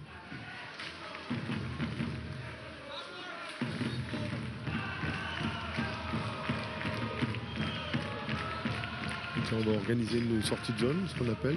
On a David Poulain qui prend le palais et qui regarde un peu la meilleure solution de passe. Qui trouve une solution plein centre, une belle remise et un lancer. Et un bon lancer. C'est des lancers de loin pour les gardiens, c'est quand même relativement facile. Mais en 3 passes, on est sur la cage. Avec un beau jeu. Et une organisation offensive, qui était bien en place. C'est 3 passes qui démontrent quand même une bonne cohésion de l'équipe. Les joueurs ne lèvent pas la tête pour essayer. Oui, c'est du travail en entraînement. Les joueurs tournent du bon côté, il y a de l'appel de palais. On se place pas n'importe où. C'est un peu du billard électrique là. C'est tac tac. C'est très précis. Ça s'apparente un peu au football américain. Vous avez vu le quarterback, le défenseur qui relance le palais vers l'avant avec un système mis en place. Beaucoup d'intelligence de jeu aussi. On demande beaucoup aux joueurs de réfléchir sur la glace, de ne pas se positionner n'importe comment. Le dégagement sera refusé parce qu'il a été touché en fait par un joueur de Reims. Donc. Qui crée tout de suite une situation dangereuse. Brestois. Alors, le joueur a le droit de toucher le palais à la main? Alors, il a le droit de prendre le palais avec la main, mais il a le droit de fermer la main. D'accord. Si on ferme la main, à ce moment-là, l'arbitre sifflera un arrêt de jeu. Il aura de pousser le palais, de le sortir. Voilà, Brestois. Il va falloir réorganiser un peu l'attaque parce qu'il y a eu un changement de joueur. Donc, On a vu que le joueur a gardé le palais le temps que l'attaque se remette en place. On essaye de changer les lignes toujours quand on est en possession du palais.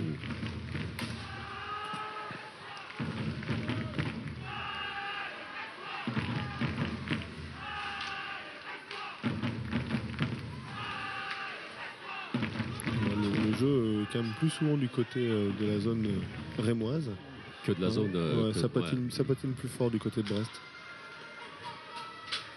Je sens pas de joueurs susceptibles de faire la différence du côté rémois. C'est un collectif avant toute chose. L'entraîneur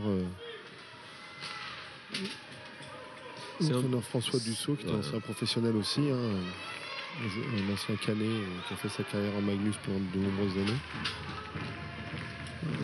Surtout un groupe plus que d'individualité.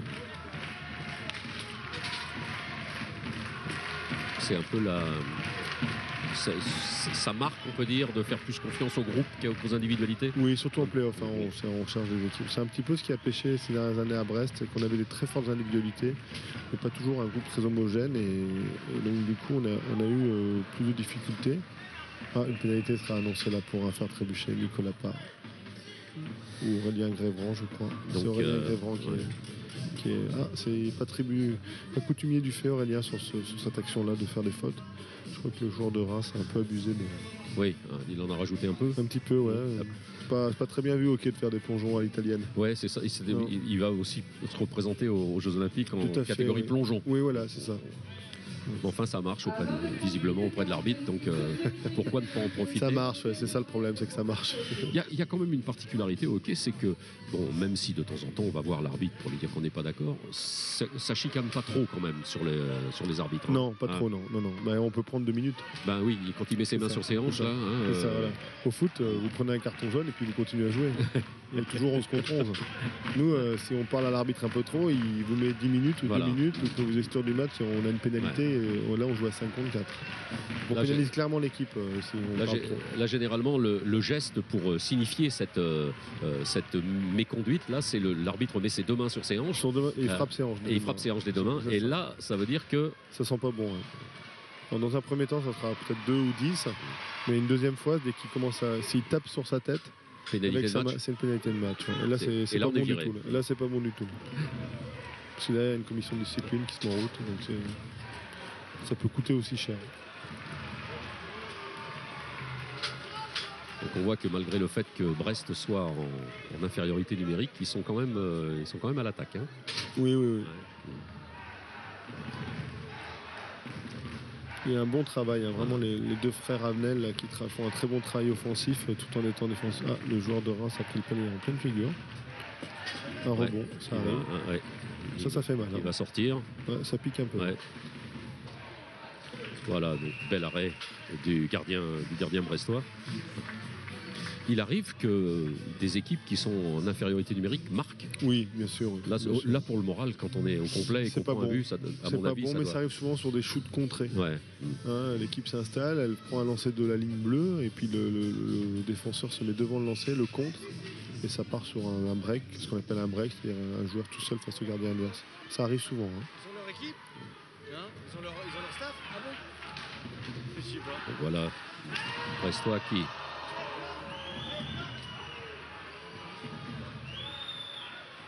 Manu qui peut peut-être nous donner des nouvelles du joueur de Reims. Ouais, il est sur le bord, enfin derrière le banc. Il s'est pris le palais dans le nez, mais ça a l'air d'aller. Et il saigne pas. Non, c'est bon là. Il reviendra à la guerre. Même avec du sang, il reviendra à la guerre. De toute façon, le hockey, c'est comme ça. Même quand on saigne, on joue. Ah oui. Non, ça a l'air d'aller. Il est retourné s'asseoir. Donc ça n'est pas très très grave. Non. Un petit peu. Voilà, Brest qui a tué la pénalité. Exactement. Et une de plus ce soir. Défensivement, ça joue très propre. Allez, attention, là, un bon contre. Là, 2 contre 3, ça va être difficile.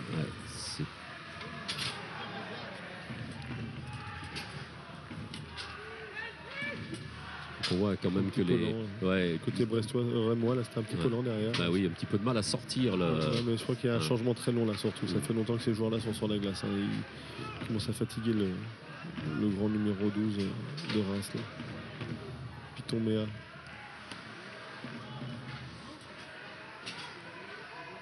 un jeune Villardien.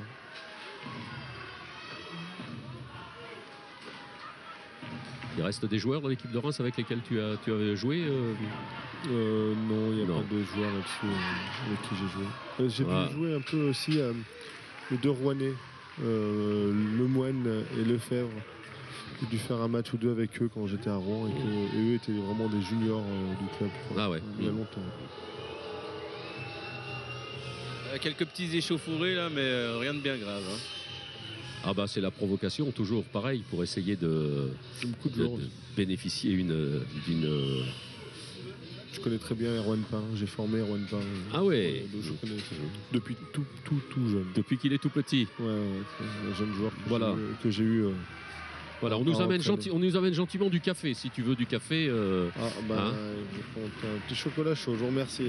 Ça, c'est le petit service de la patinoire très bien. On passe le salut à tout le personnel qui fait du travail aux petits oignons à chaque match. Vraiment sous la houlette de leur directrice Caroline. La belle Caroline. Oui, qui fait office de directrice depuis bientôt 2-3 ans déjà. Et vraiment le personnel qui travaille fort et ça fait plaisir. Donc on voit le gardien. On peut avoir confiance. Le gardien de Reims qui a du bouclier réussi à écarter. L'arbitre qui a un peu marché sur le palais. Mais enfin bon, ça fait partie du jeu.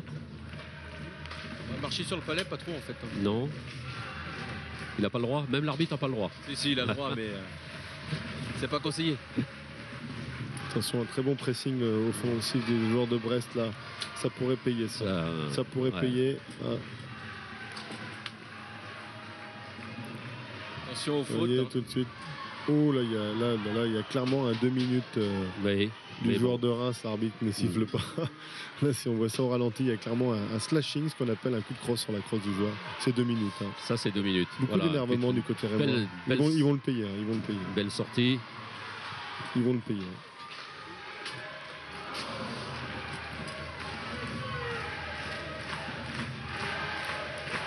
Le public sent bien que donne de la voix. Il sent bien que Brest est sur une bonne séquence là. Ouais. Il y a plus de patins, on est monté en rythme. Ça finit les mises en échec. Hein. Alors la mise en échec qui est bien sûr, même si ça peut paraître un peu violent sur le jeu, fait partie du jeu et qui est toléré dans la mesure où elle est faite dans les règles de l'art. Bien sûr, on a le droit de frapper avec l'épaule, les fesses. Mais interdit avec les bras, les poings, ça c'est interdit, même s'il y en a qui l'utilisent.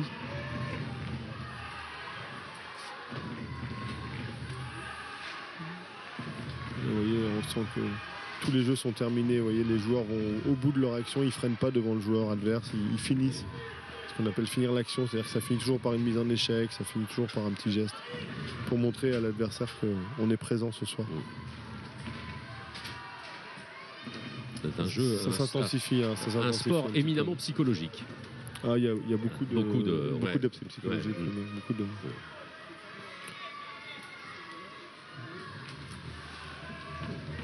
Attention sur cette arme. Vous voyez sur le rebond, c'est là que c'est dangereux. Ça c'est vraiment le... Tout de suite, on a senti l'arrêt était plutôt facile, mais le rebond... Ça c'est... c'est bien joué défensivement. Et le Bressois a réclamé une faute là, mais le défenseur a fait ce qu'il fallait. Il n'a pas d'erreur particulière. Allez, tout de suite une relance. Ça monte le palais, Erwan. Attention là.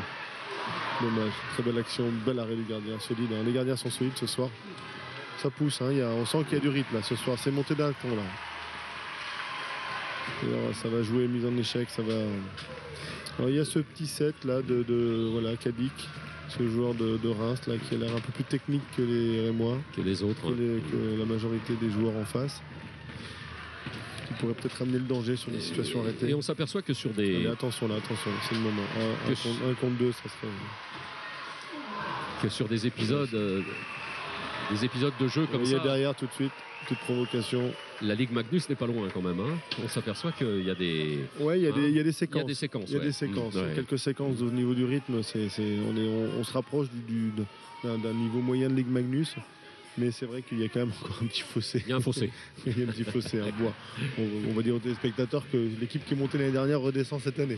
Donc, Mulhouse. L'année dernière, c'est Mulhouse qui est monté. Mulhouse nous a éliminés en demi-finale. Les Scorpions de Mulhouse. Voilà, exactement. Ils sont montés. Et ils redescendent cette année. Parce qu'il y a directement. Ils ne sont pas pu se maintenir.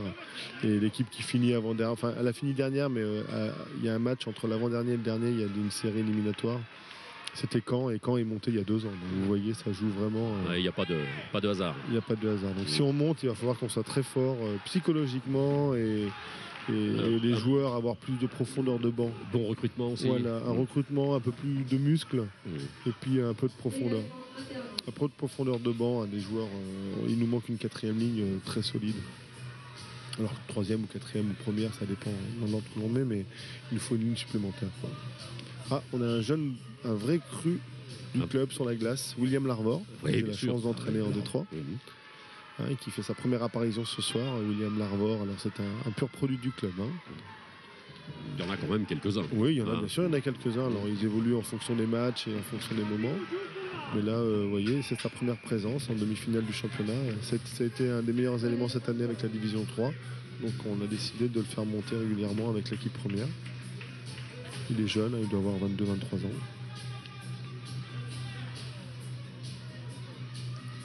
Donc il y avait les frères Sadoul aussi qui avaient joué ici, donc qui est originaire de la région de Rennes.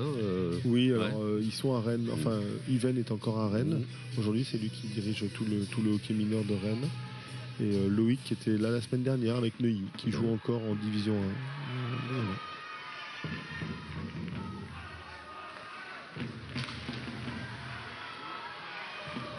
1. 2 minutes annoncées là contre le joueur rémois. Et donc le gardien de but brestois est sorti et il y a 6 joueurs maintenant. Ouh là, l'occasion loupée. Ça sent la chose 6 contre 5. Beau sacrifice du défenseur rémois.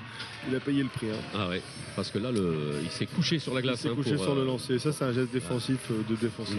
Vraiment, tous les joueurs savent faire ça. Mais on le voit souvent en play-off. On voit en saison régulière, on a un peu tendance à mettre que la crosse pour dévier. En play-off, tout le monde se couche. Pour empêcher le palais de repartir.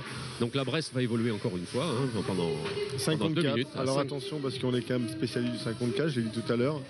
Mais ça n'a pas payé encore. Tu le redis pas parce que tu vas leur porter la cerise. J'ai dit que ça n'a pas payé encore.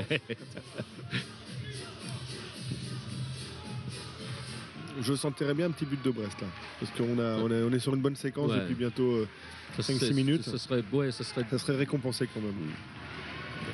À juste titre, dirons-nous. Donc voilà, l'équipe brestoise est à 5 joueurs contre 4 pendant 2 minutes, puisque David Croteau qui va monter le jeu et qui tout de suite se fait 2 minutes, enfin presque 2 minutes, beaucoup d'agressivité du joueur là. Voilà, donc on va faire tourner un peu le palais. On va chercher une solution de shoot. Ouais. Une bonne passe et un bon lancer. Mais Reims est très agressif à 4. Ah, ça y est, c'est parti. Voilà, donc bonne situation. Là, on installe le jeu, vous voyez, tranquillement. On temporise et on va chercher un lancer, une bonne passe et un lancer derrière. Ah non, contré. Oui, il faut une bonne passe pour mettre un but. Ça prend toujours une bonne passe.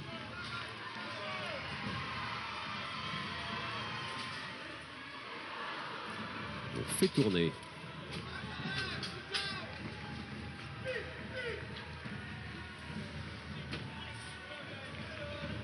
On a fait un changement de ligne du côté brestois.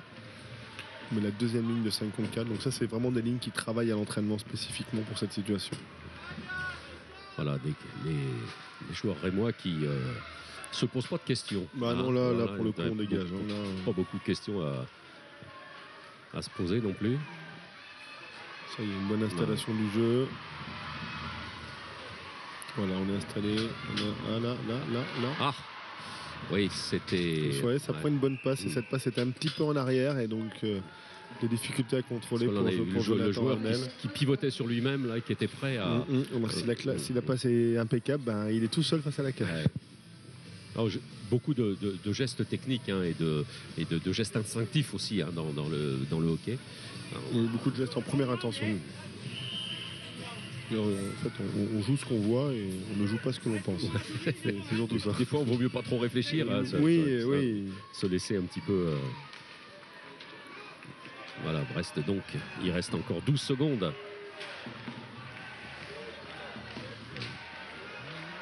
Allez, peut-être sur ce lancer là, non. David Poulain qui n'a pas voulu prendre sa chance. Ça sent... Allez, ça prend une bonne passe, voyez. Il y a pas, la bonne passe n'arrive pas. Sur le contre, attention. Oui, ce qui arrive assez régulièrement, hein, comme ça, quand le joueur qui sort de prison, si j'ose dire. Oui, ça arrive. Hein, effectivement, c'est une petite faute d'inattention des défenseurs qui sont pris par le jeu offensif.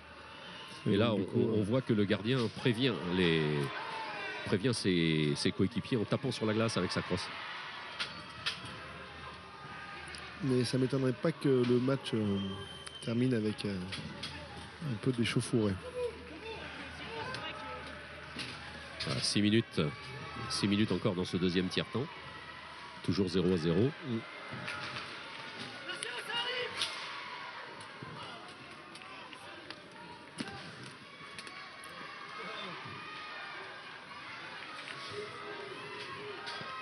Dans la... Vous voyez Brest qui presse à 2 joueurs. Brest qui met du rythme. Presser à 2 joueurs, c'est vraiment un gage de confiance de la part de Sébastien sur ses joueurs. Voilà, pareil, bonne sortie du bouclier du gardien brestois. Ça va chauffer un peu dans le coin.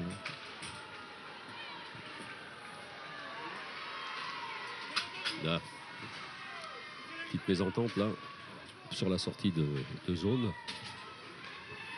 Tout de suite du pressing. On agresse le porteur du palais par un Brest. Joue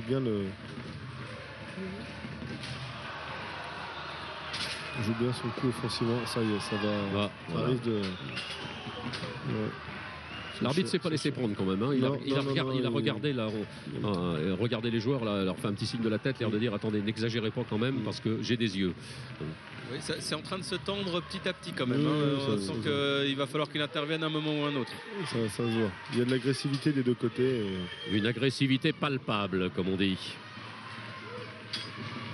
On voit bien que toutes les mises en échec, vous voyez, c'est une mise en échec qui montre un peu d'énervement. Pourtant, elle était correcte, mais même si une mise en échec est correcte derrière ça, tout de suite derrière, il y a règlement. On vient chambrer, quoi. Hein, c'est le. Alors, on a vu là en 2 temps, hein, le gardien a remis le palais sur la glace. Donc là, on n'arrête pas le jeu. Par contre, dès qu'il couvre le palais avec sa mitaine, là, l'arbitre siffle tout de suite, quoi. Hein. Oui. Dès que le palais est stoppé. Ouais. Voilà. Ah ben à mon avis, celui-là, il viendra pas en vacances à Brest parce que c'est pas la peine.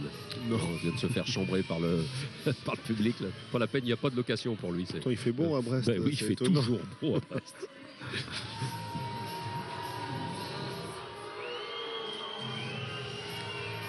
Voilà, donc pour employer une formule habituelle, on dit que il y a du hockey champagne, mais ce soir, le hockey champagne, il est plutôt brestois. Hein. Oui, c'est Brest qui finit toutes les actions. Les autres sont plutôt à la mine. Hein. Voilà. Bien, là, voilà, un lancer bien cadré. Sébastien a modifié ses lignes. Il a mis sa ligne de power play à 5 contre 5. C'est un peu... c'est peut-être pour aller chercher ce petit but qui nous ferait du bien ce soir. De forcer la... Oui, je pense qu'il va finir le tiers-temps à 2 lignes.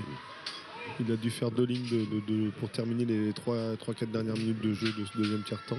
Donc il modifie les lignes. À tout moment, bien sûr, hein, c'est lui le chef. Ouais. Comme on dit ça, c'est le plénipotentiaire coach. Ouais, c'est lui qui a le dernier mot.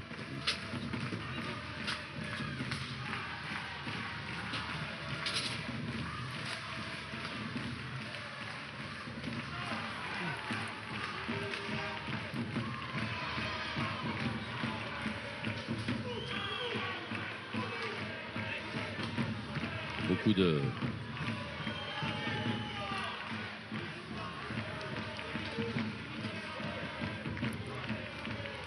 Ça finit, toutes les actions sont terminées. Vous allez voir, quand un joueur de Reims prend le palais, il prend un joueur de Brest sur lui. Tout de suite. Et Reims fait la même chose. Ouais, oui, bien sûr.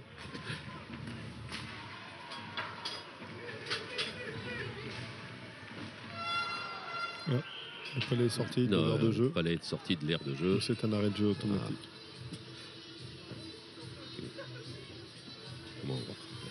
il est venu un joueur rémois qui est venu calmer un de ses coéquipiers. Là. Oui, c'est un ancien joueur de Ligue Magnus qui a peut-être un petit peu plus de métier pour dire bon. Yann Gaffaria, que j'ai entraîné aussi à Grenoble quand j'étais à Grenoble.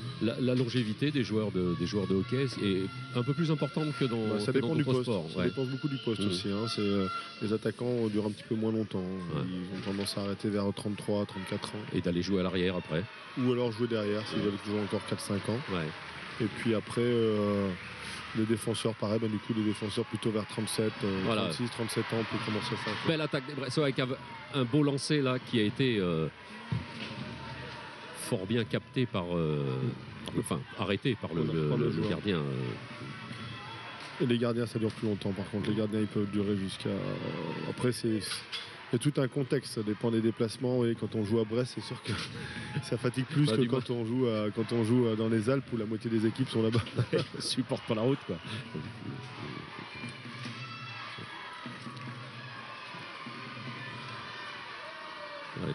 Il y a beaucoup d'accrochés, je trouve. Bien garder le contrôle. Beaucoup de joueurs qui accrochent, beaucoup de petits jeux de cross. C'est l'engagement, c'est l'engagement des playoffs. Un peu haché à ce niveau-là, c'est-à-dire que les deux clubs jouent leur tête, quoi. On pourrait dire. Là, oui. Surtout Reims, parce qu'ils sont éliminés ce soir. Mais oh là là. Qu'est-ce qui se passe? Il y a la cage qui est tombée sur le gardien en fait. La cabane est tombée sur le chien, comme on dit. Exactement. Exactement. Un joueur de Reims qui a poussé un joueur brestois sur la cage qui a renversé la cage. Alors pareil, la cage bien sûr pour éviter les accidents, elle est mobile, mais elle a des petits tétons en acier dessous qui permettent l'accroche sur la glace. Mais c'est vrai qu'elle est immobile. Et donc il vaut mieux. Sinon... oui. Et donc dès que la cage bouge, bien sûr, on arrête. Il y a engagement à l'extérieur de fait à chaque fois. C'est un petit côté spectaculaire. Ça fait partie des.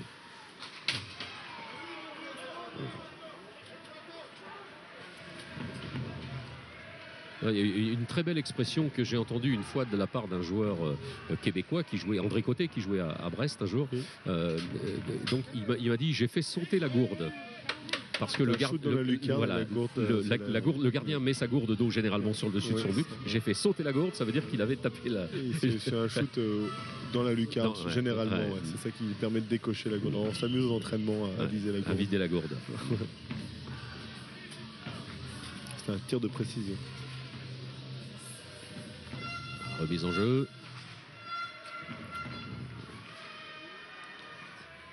Récupéré par. Les dernières minutes de jeu dans ce deuxième quart-temps. Et toujours 0-0, un score nul et vierge. Pourtant, il y a des actions, il y a des occasions. Mais ça a du mal à se décanter au niveau de la table de marque. L'enjeu peut-être, je pense que l'enjeu est beau, il fait pour... Oui, tout le monde fait très attention aux petits détails. Il y a un petit peu moins de pénalité ce tir-là. Oui, ce qui fait que je pense pourtant il y a eu de l'engagement. Les paroles de Sébastien ont été reçues 5 sur 5 fort et clair. Pour ça, oui. Celles-ci, elles ont été reçues, c'est clair. À mon avis, le garçon, quand il parle, partie des gens qu'on écoute quand même. Il a du métier. Certains charismes. Il a du métier. Il a du métier, puis il a les pouvoirs, il a tout qui fait qu'on lui a donné tout pour que ça se passe très bien, et ça se passe bien. Et alors le hockey est quand même un sport où quand il y a des problèmes de jeu, c'est pas l'entraîneur qu'on vire, comme dans d'autres sports que je ne citerai pas, où quand les joueurs jouent mal, on vire l'entraîneur. Là, c'est souvent, on met les joueurs sur le côté. C'est la fin du deuxième quart-temps. C'est surtout, ça vient du fait qu'il y a beaucoup de joueurs qui sont sous contrat qu'une seule saison. Donc c'est vrai qu'on remet sa tête en jeu chaque année. Chaque année, Voilà, donc on va voir si Manu a quelqu'un à se mettre sous le micro. Je vais essayer d'avoir l'entraîneur de Reims. Oui. Mais François Dussault. Ça chauffe un peu dans les vestiaires. Ça chauffe un peu dans les vestiaires là. C'est un peu chaud. Une caméra dans les vestiaires parce que je crois que tendu. Dans le kiss and cry. Ça chauffe un peu. C'est bon, c'est fini. C'est bon. C'est calme. Et il y a de la tension, il y a beaucoup de tension. L'arbitre, bien sûr, peut intervenir. Il peut mettre 2 minutes, même en dehors de la glace. Je vais essayer d'avoir l'entraîneur de Reims. François Dussault. Mes amitiés. Pardon. Quelques questions pour la télé. Je vais vous répondre. D'accord. Et il arrive. Ouais. Il n'a pas l'air de bonne humeur, mais il arrive. Ben oui. Là, Bon bah, Vous lui ferez la bise de ma part, Manu. voilà. ouais, je sais pas. Si, on a été dans les mêmes chambres. Il s'est passé des choses. On va savoir des choses. Non, mais il va peut-être me taper dessus. On a été collègues de chambre en équipe nationale. Ah ouais. Ah bon, bah écoute, non, je lui passerai le bonjour. Mais oui, parce que il faut quand même votre cher ami, votre modestie va sûrement en pâtir. Vous fûtes combien de fois dans l'équipe nationale? Oh, je dois avoir une soixantaine de ces. J'ai pas compté. Ouais, ça m'a pas rapporté grand chose. Non, le plaisir, je pense quand même. Quelques beaux souvenirs. La satisfaction d'y être arrivé. Ouais, exactement. Voilà, ouais. ça se Oui, parce que vous êtes quand même que 22, donc à chaque fois, c'est. Donc les Jeux Olympiques aussi. J'ai eu l'occasion. Ouais. Ça doit quand même. Champion du monde aussi. C'est plus intéressant le champion du monde parce que c'est le gratin. Les Jeux Olympiques à l'époque, il n'y avait pas les grands joueurs. Il n'y avait pas les joueurs. Messieurs, voilà l'entraîneur de Reims. On vous le confie la maison. Oui, un bonjour de Bruno Ménard tout d'abord, qui est en haut. Bon, un match difficile, aucun but marqué pour l'instant. Les deux équipes sont engagées à fond, on le voit. Quelles seront vos éventuelles consignes pour le troisième tiers et comment allez-vous l'appréhender? À nous, il faut tout donner. Hein.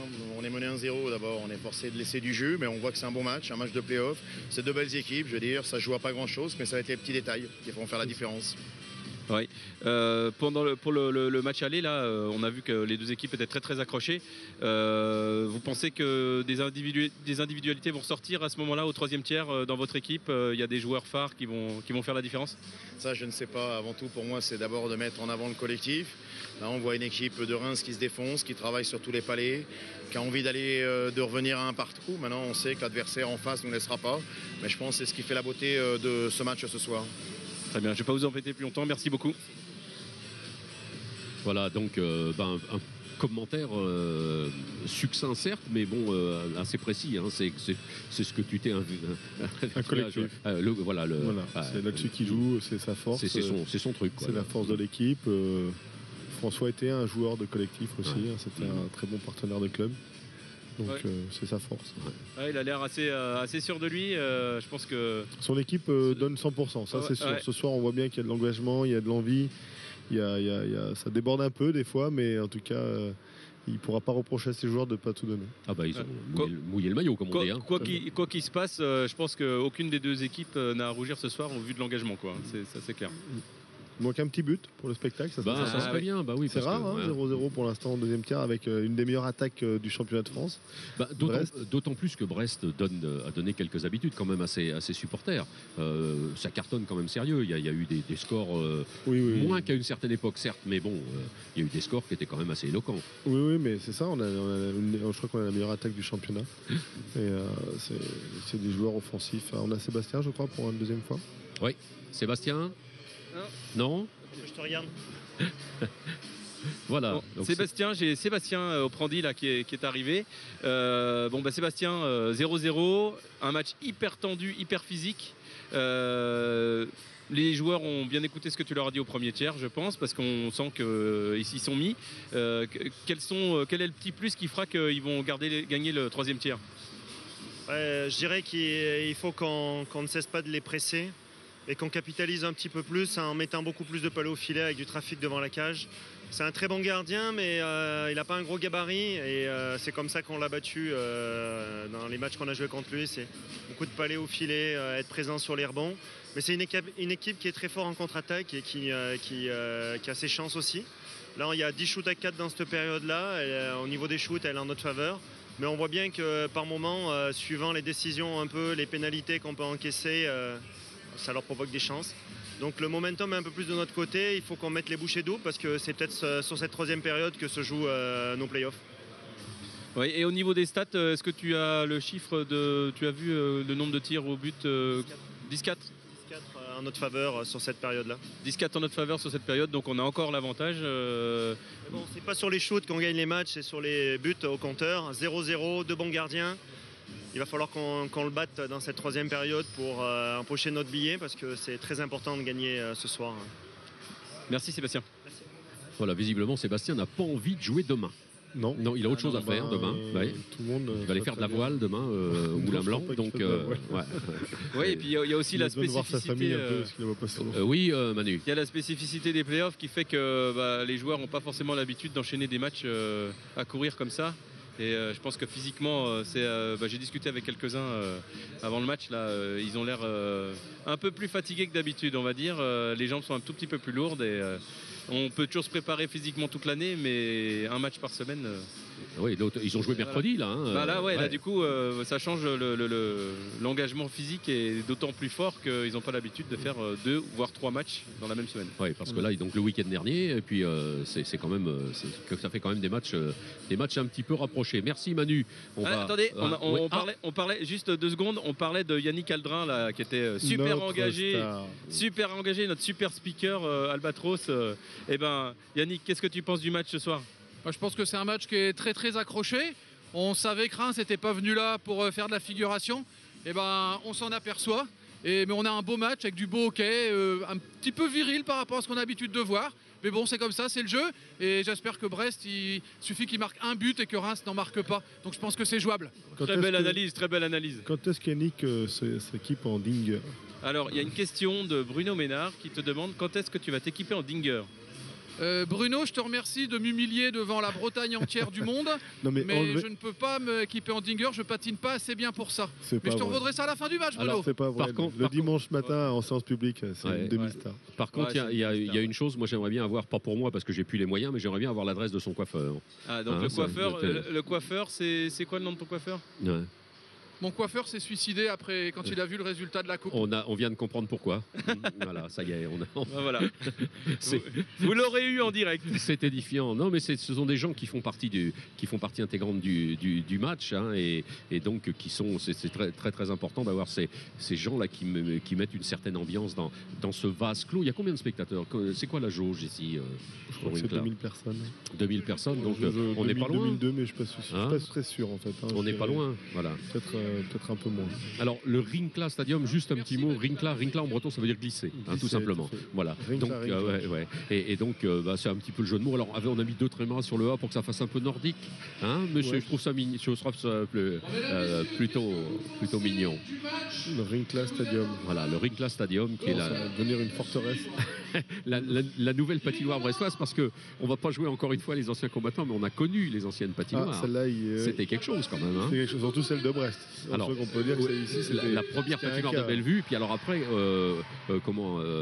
dans la zone commerciale, après pendant la construction, ça c'était encore autre chose. Voilà, c'était un hangar, c'est pas pareil. C'est ce que les Québécois appellent une boîte à beurre. Une boîte à beurre, exactement. Voilà. T'as joué dans la boîte à beurre, Bruno, non? Non, pas. T'es pas si vieux que ça, alors. Non, j'ai pas joué là-bas, non. Et excuse-moi, j'étais à un autre niveau quand on jouait là-bas. Là, j'ai cru déceler chez Manu quand même une certaine acrimonie. Non, mais on est de la même région. Voilà, c'est pour ça, voilà. Ouais, il se donne des autorisations qu'il n'a pas encore obtenues. On s'aime, c'est pour ça. Alors, toujours dans le cadre de nos incursions dans des sports qui sont, on peut dire, moins médiatisés que les autres. C'est pas pour ça qu'ils ne sont pas importants. Notre équipe est allée aussi faire un petit tour vers une discipline sportive qui s'appelle le football gaélique. Est-ce que tu connais le football gaélique? Alors oui, un petit peu. Un petit peu. J'ai triché, j'ai vu le sujet tout à l'heure. Donc je connaissais un petit peu quand même. Qui est un sport qui est surtout pratiqué en Irlande. C'est un joyeux compromis entre le football, le rugby, la belote et la pétanque. Non, je plaisante. Entre le football et le rugby. On va regarder ce petit sujet tourné à Quimper par l'équipe de TBO.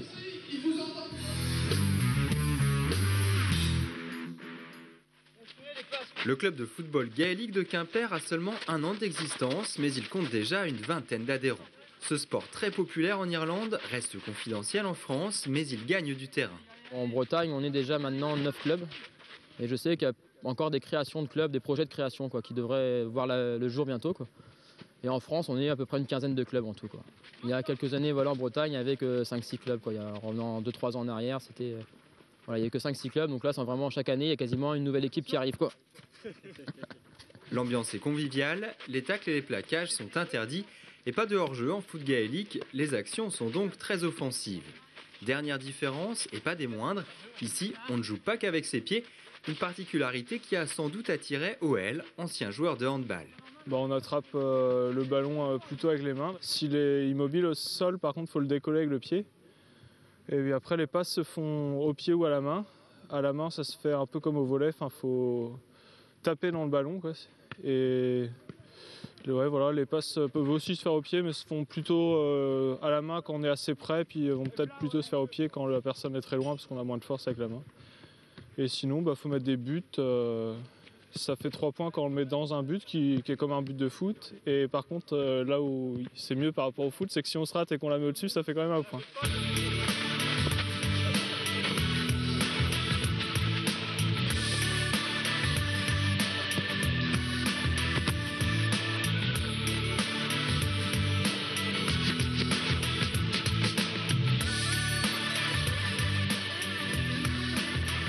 Si ce sport vous tente, les entraînements du club Kearney Football Gaélique, c'est le jeudi soir au stade Penvillers de Quimper et le samedi après-midi à Locronan.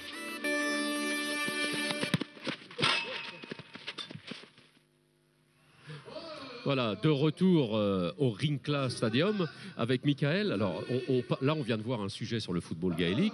On va parler d'un sport aussi qui est un sport brestois qui brille.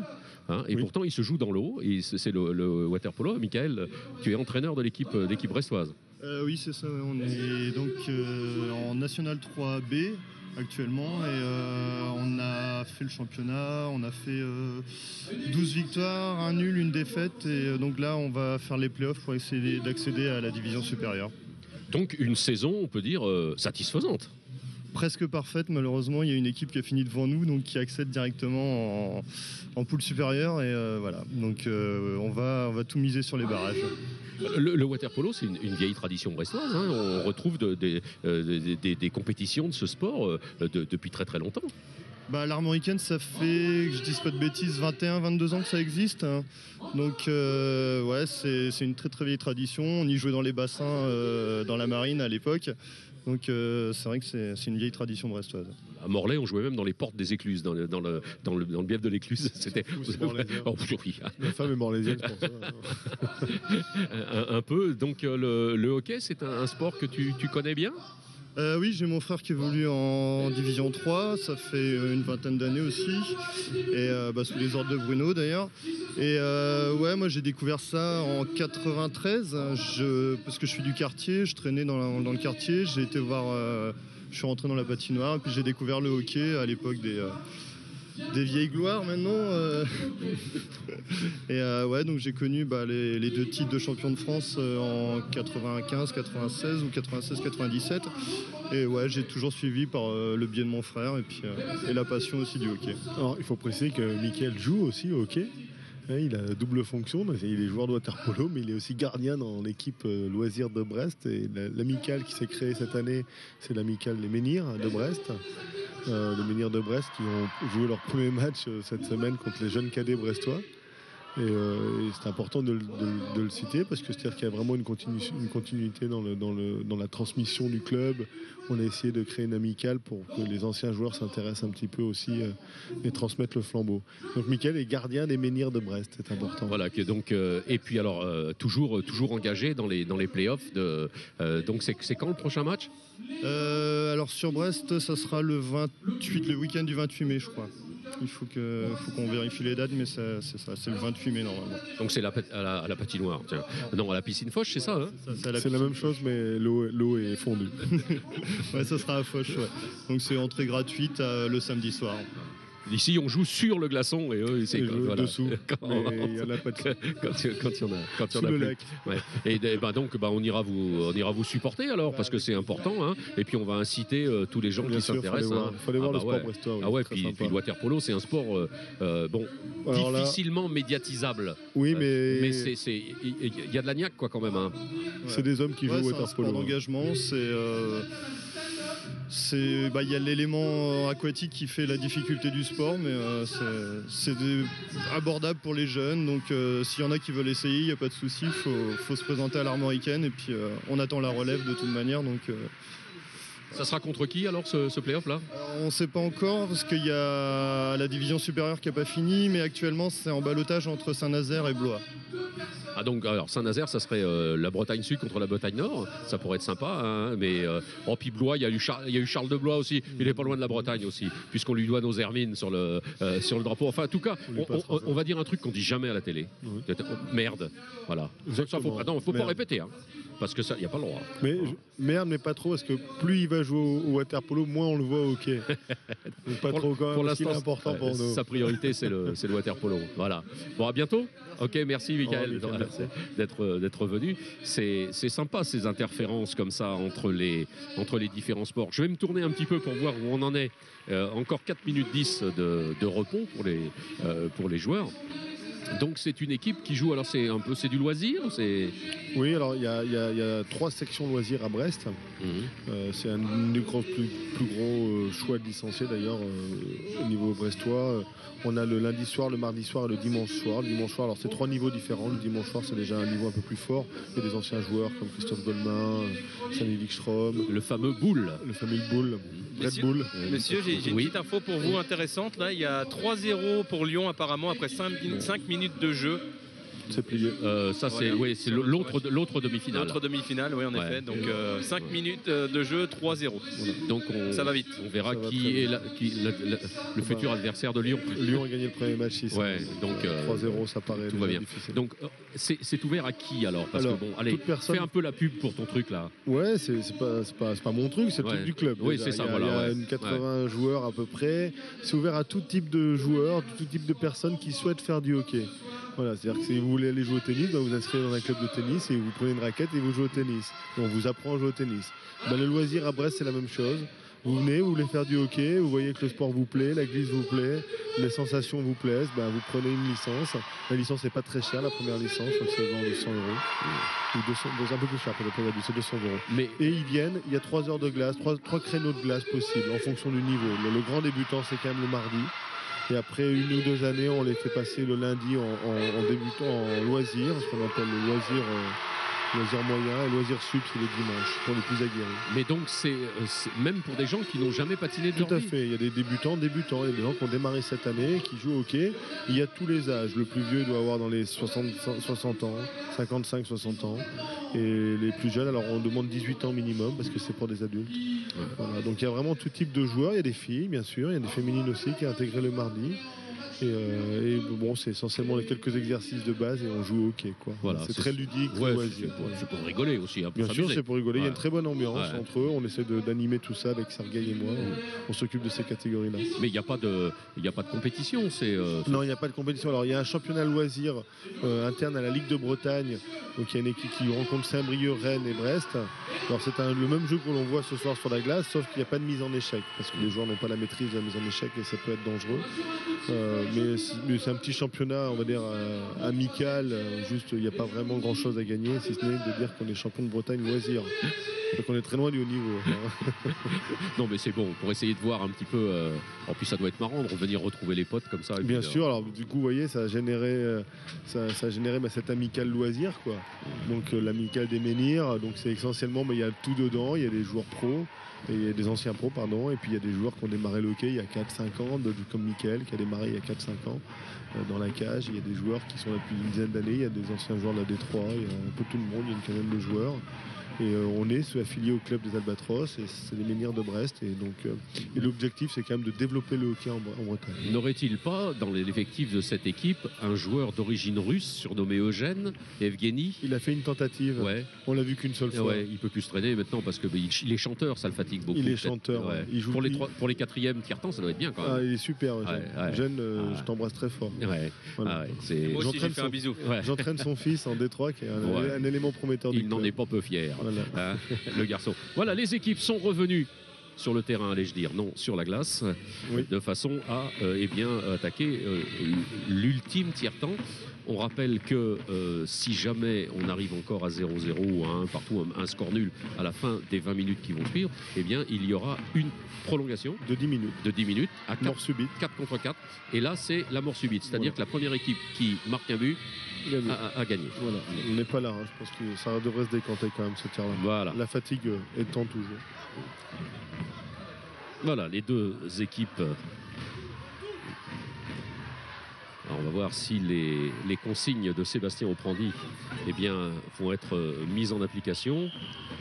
Sébastien qui suggérait de presser le gardien qui n'est pas effectivement d'un gros gabarit mais qui quand même tient bien sa place là. C'est important les centimètres au hockey, les centimètres font la différence, surtout dans la cage. Vous voyez le gardien de Brest à genoux, son épaule est au-dessus de et touche la barre transversale alors que le gardien de Reims à genoux, il y a un petit espace qui sera suffisant et donc du coup ça suffit pour un bon shooter de marquer au-dessus.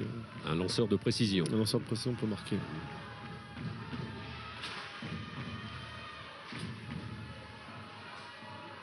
Alors je regardais sur le tableau s'il y avait quelques joueurs emprisonnés mais nenni point.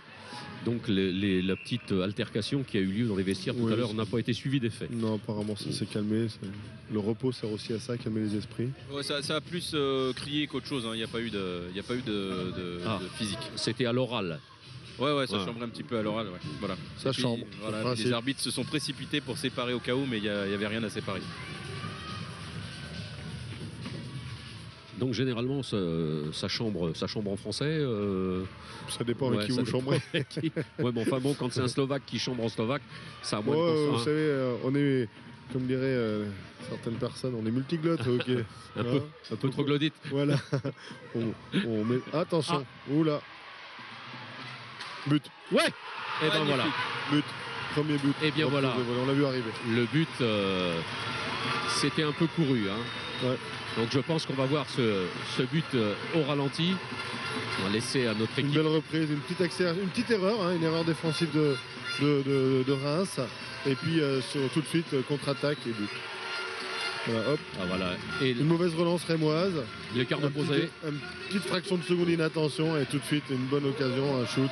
Une belle reprise de volée de Tristan Lemoine qui offre certainement un but très important à Brest, surtout en début de tiers-temps.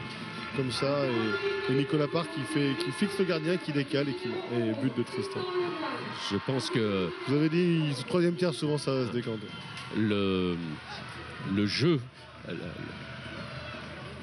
Ça va ouvrir le jeu. Le jeu brestois, voilà, c'est ce que j'allais dire. Je regardais la façon dont les joueurs rémois allaient réagir après cette ouverture du score par l'équipe brestoise.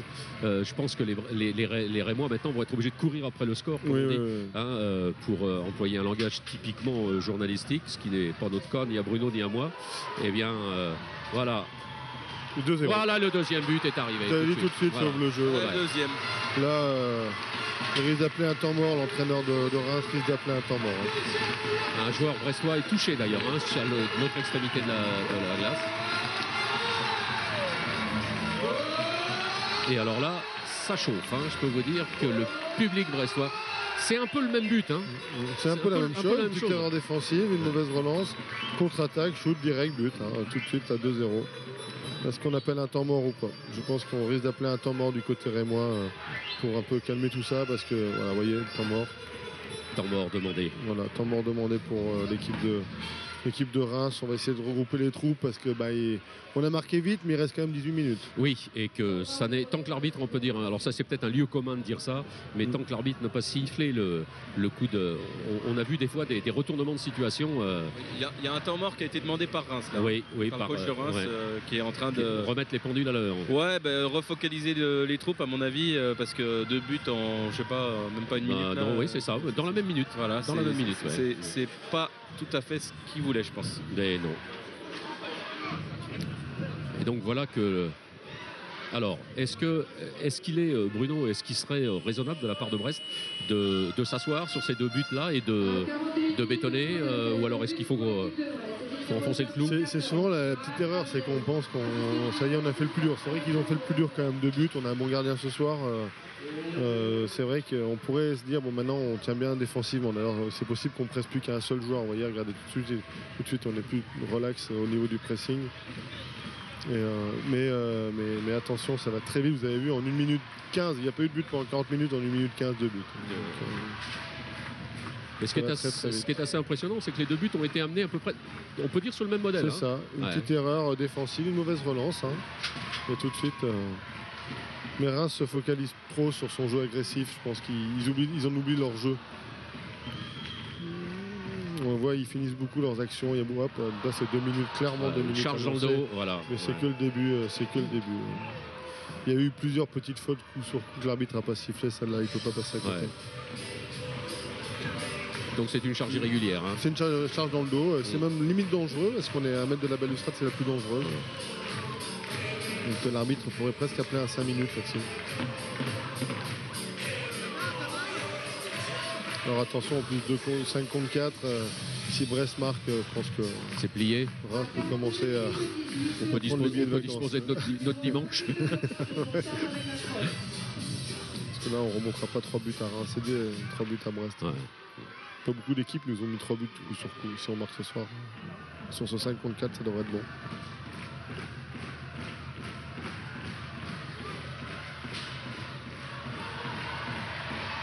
Voilà, donc Brest va organiser le jeu, temporiser et organiser le jeu de puissance.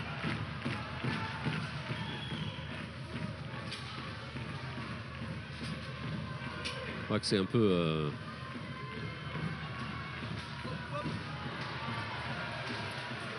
C'est un peu joué. Oui, il joue dur Reims, mais il joue un peu dur. sans